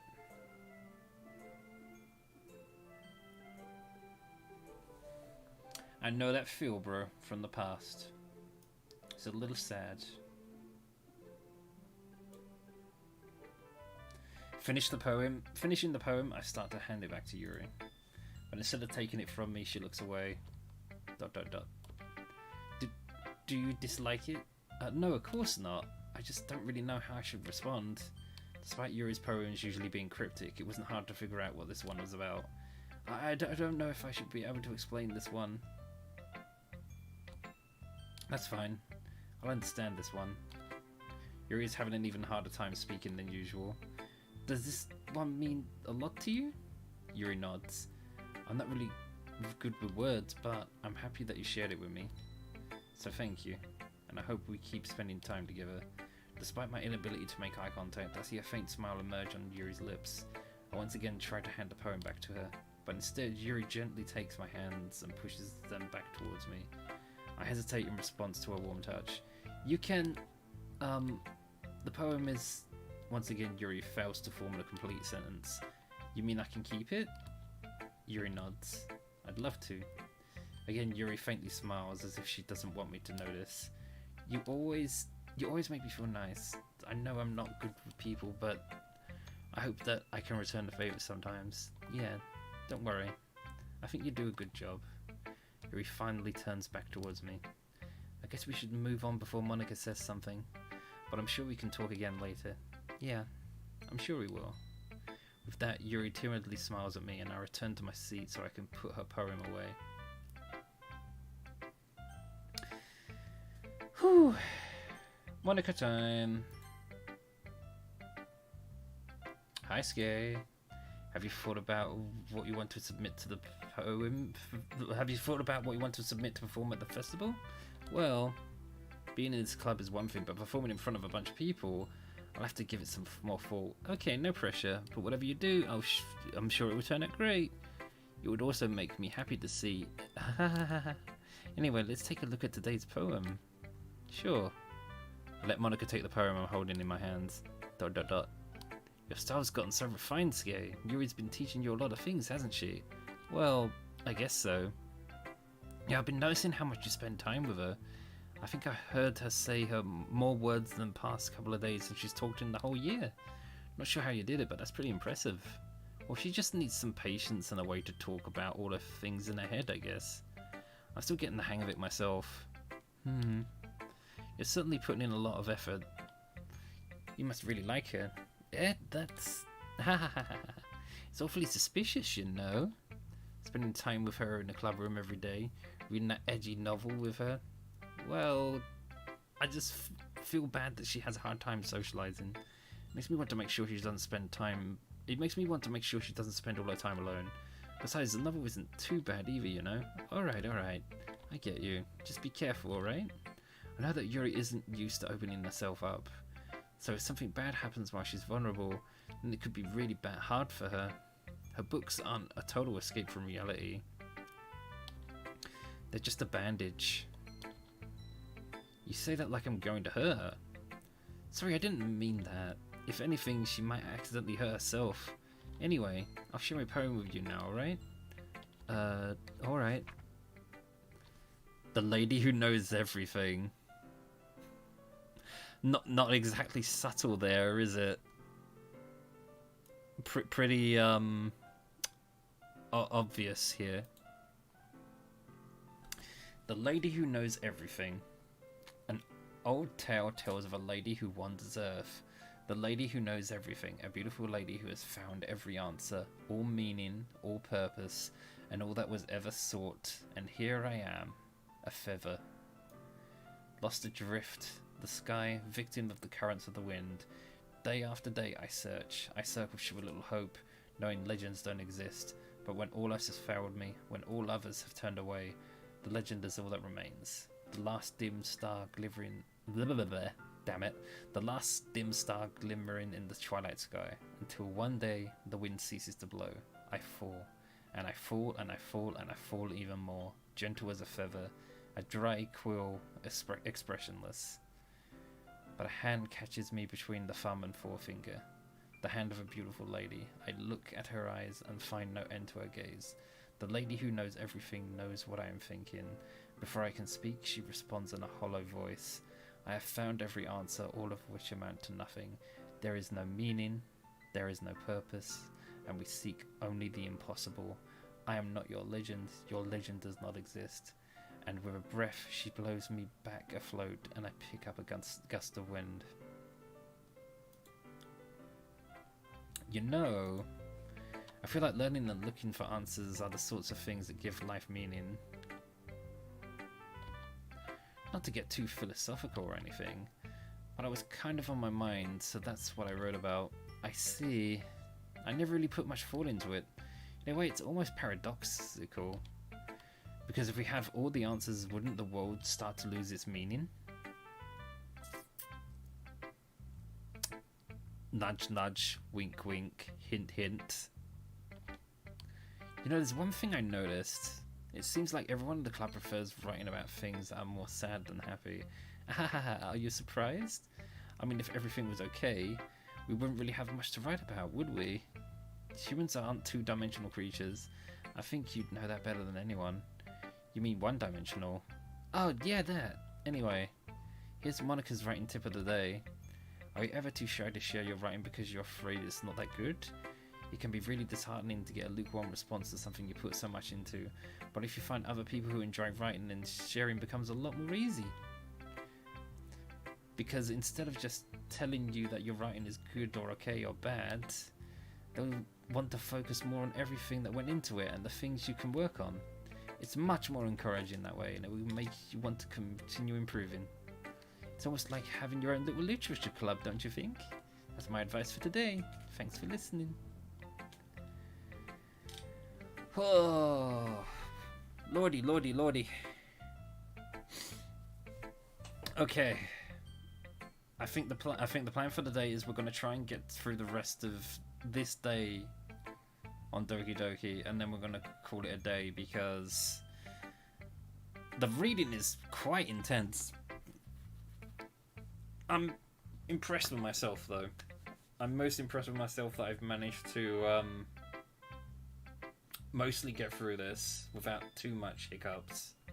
But as I said before, for anyone who's joined in late, this is a very unusual stream. We're going to try and dig at things that you wouldn't normally do in a normal first playthrough. We're going to be trying to make all the characters happy. We're going for that ending for anyone in the chat who knows what that means. Unfortunately, it's not Natsuki's turn to be happy yet. ...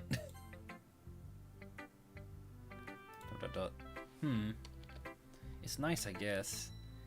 Come on, I can already tell you don't like it. Well, you don't need to worry about what I think. After all, you wrote this for someone else, didn't you? Probably Yuri. Eh? I didn't write this for anyone specifically. Maybe. That's not really what I meant, though. But it's okay. You're making new friends just like I was hoping. That makes me really happy. And you're happy too, right? In this club? Well... Oh, of course I am. Good. That's all that matters to me. Thank you, Skay. Sayori, is there something wrong? Huh? No, nothing. I'm just a little tired today. Alright. Just tell me if you need anything. I will. Don't worry about me, okay? You can go play with everyone else now, if you insist. Yay. I'm gonna go home a little bit early today. Sayori, tell Monica I wasn't feeling well, okay? I'll see you tomorrow. Before I can say anything else, Sayori cheerfully walks out of the classroom, humming to herself.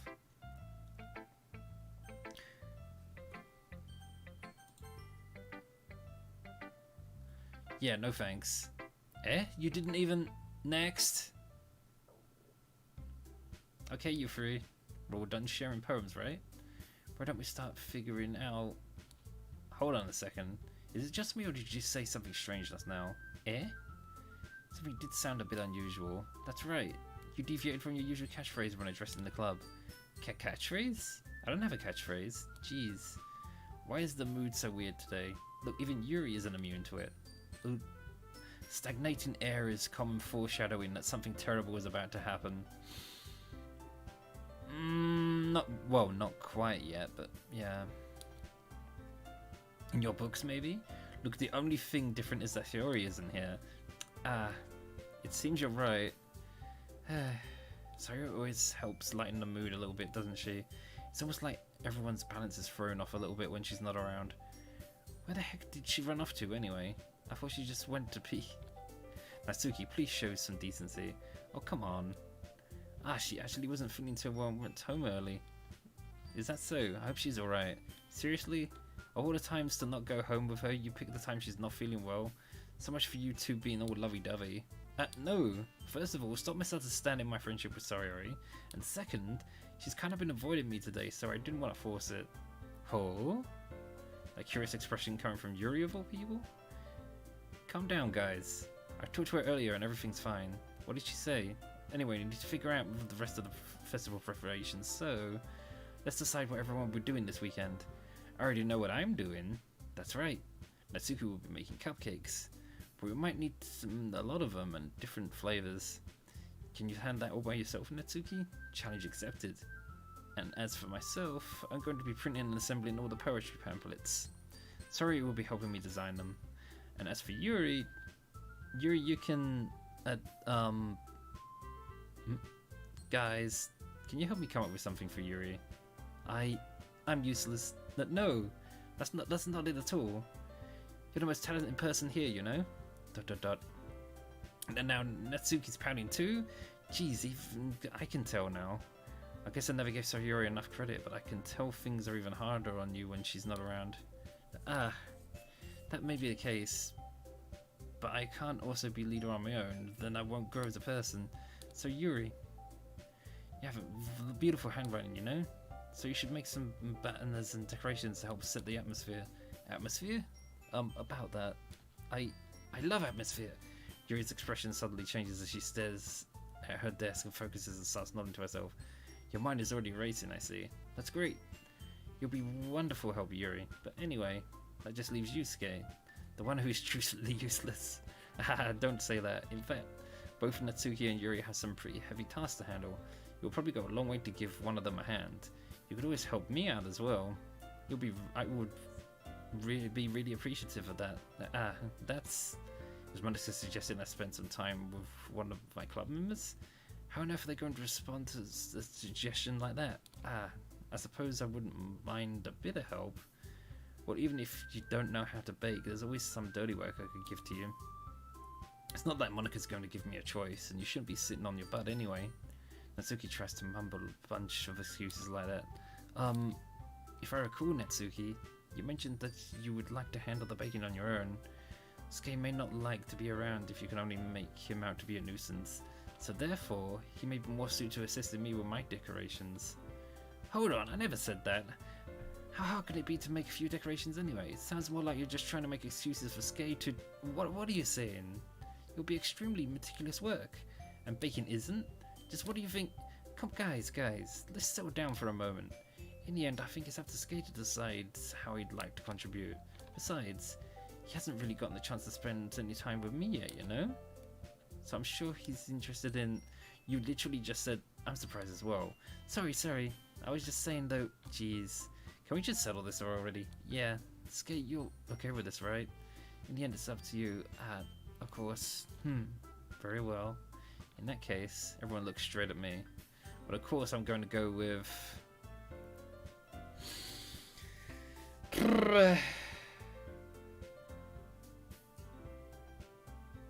You can't pick Monica. At least not from what I recall, you can't pick Monica. Let's save just in case.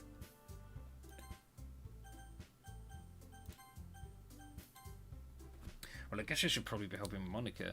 Yay, you picked me. Hold on a second. Yeah. Monica, you're the one who needs the least help out of all of us. But I agree with Natsuki. Not only is your work already the most suitable for one person, but you already have Saria as well. But Skay was the one who... that doesn't matter. You were the one who scared him into picking you in the first place. You're the club president, Monica. You're supposed to make responsible decisions for the club. Monica, you shouldn't let any ulterior motives interfere with this decision. Ulterior motives? What are you saying, Yuri? In fact, it sounds like you guys are the ones with ulterior motives. Excuse me? Otherwise, this wouldn't have been made in such a big deal in the first place. That's completely false, Monica. Yeah. We have a lot of work to do, you know? We won't do as good a job if you make us work alone. Maybe that's true. Think of the club, Monica. If we want our event to succeed, we need to appropriately distribute our resources. So you're going to do the right thing, President? Okay, I get it. It's technically the most logical for Skay to help one of you two. So, I guess that's what we'll do.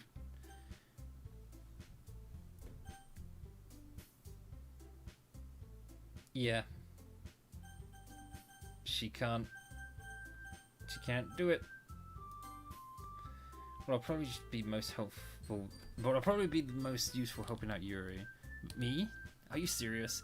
Why would you... Natsuki, I can already tell you're about to say something mean. No, I was just saying... Ugh. Should we be helping Yuri then, Skay? Yeah, that's what I'm going to do. I'm glad. I have a bad habit of overthinking these sort of things, so I think your assistance will be very useful. That's great to hear. Natsuki will be able to handle the baking yourself? I mean, yeah. I already said it would be fine. Okay. Everyone can tell that Natsuki is feeling a bit sour. So is that everyone needed to go over? Yeah, it should be about it. Are you guys excited? Well, excited may not be the right word, but I suppose looking forward to it is a little bit. Do you feel the same way, Skay? Me? I guess you could say I'm interested to see how it will turn out. That's good enough for me. What about you, Natsuki? Natsuki! What? Why is everyone yelling at me? I didn't even do anything. No, that's not what I meant at all. Yuri anxiously glances between everyone in the room. I'm sorry for this. I don't know what I don't really know why Skay picked me. And also, your cupcakes are the best cupcakes I've ever had. They really go well with my tea. And nothing that I do for the event will compare to that. So, I get it. I'm kind of surprised though. Why? Well, I'm the one acting immature. I already know that. But you're trying to cheer me up all of a sudden. I know I'm not very good at it. I'm sorry if I said something bad. Natsuki isn't the only one surprised. Monika and I are also taken aback by Yuri's words.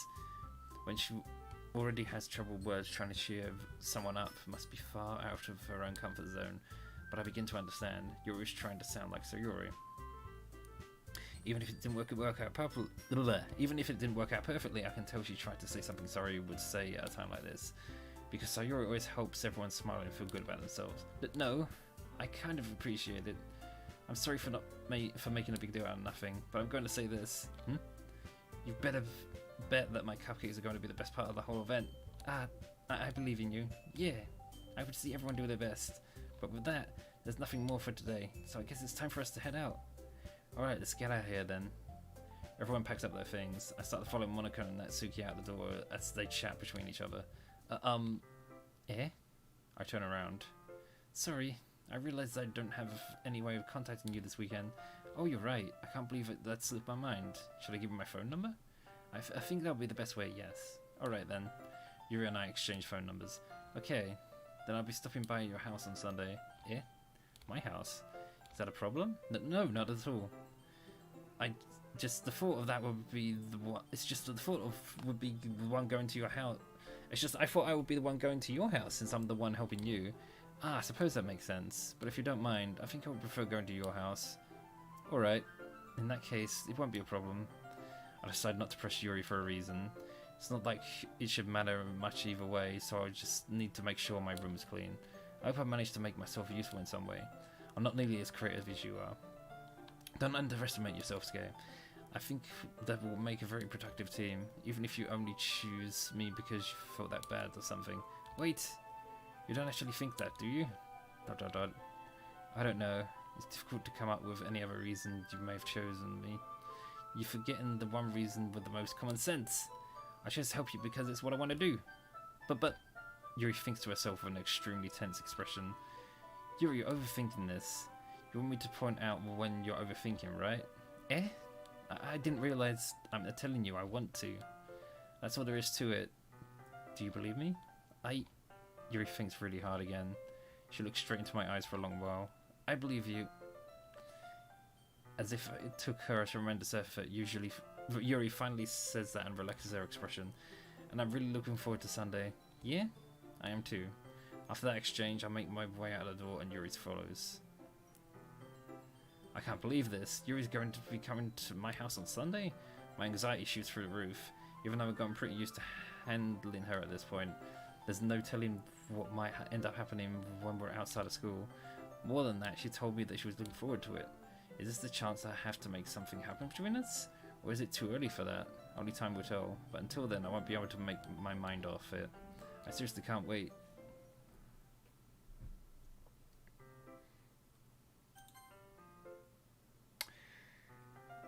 And on that note, I'm stopping here.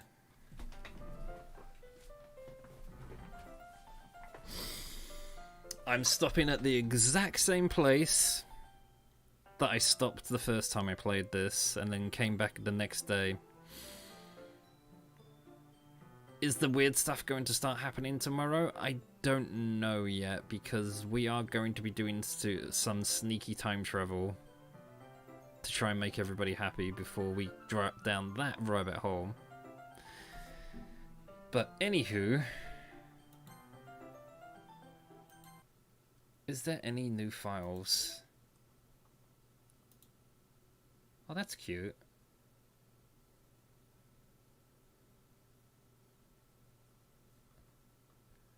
Oh, that was for doing the poems really quickly, wasn't it?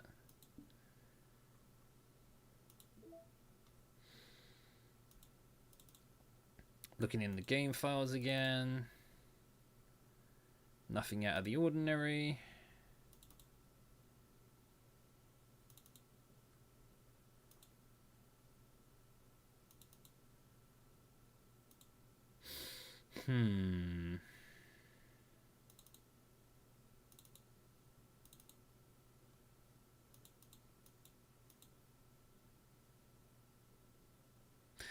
I just had an idea, but I'm not going to try that now. I'm going to try it on another stream because we have been talking a very long time and my voice is starting to get a little bit hoarse. But yeah, things are very slow paced right now. I'll admit that. I'll completely admit that things are very slow paced right now, and that's just because of the style of the playthrough we're doing. But I promise you, the weird stuff is coming. Maybe not the next stream session, but the stream session after that, I 100% guarantee, is when stuff is gonna get weird. But yes, thank you everybody for watching. Actually, wait, let me check the side stories. Oh, there's still only 2. Okay, interesting. Wonder how you get the rest. But yeah, on that note, thank you for joining me. Now we just need to find somebody to host. That is the next task. Though I'd rather not host somebody who's also playing Doki. What can we find? What can we find? Yeah, thank you very, very much, everyone, for joining me today. We're not starting soon, we're done. I just need to take that off. Yes, before I wrap things up for today, though, let me check back on the messages for today. Oshirium, thank you for the follow. Cassie, thank you for the bits. Super, super nice to you. I hope you're doing well in the super hot place you are right now, which is your house. Ducky, thank you for the bits. Mooncubes Wee, thank you for the follow. And the sub as well. I was super surprised by that. Rose, thank you for the resub. And Cod, thank you for the resub as well. Thank you very, very much. And same time tomorrow, really. Unless I have a really bad time at work or something. I will be back tomorrow. So, have a good one, everybody. Bye for now. Much love. Skay out of here until next time.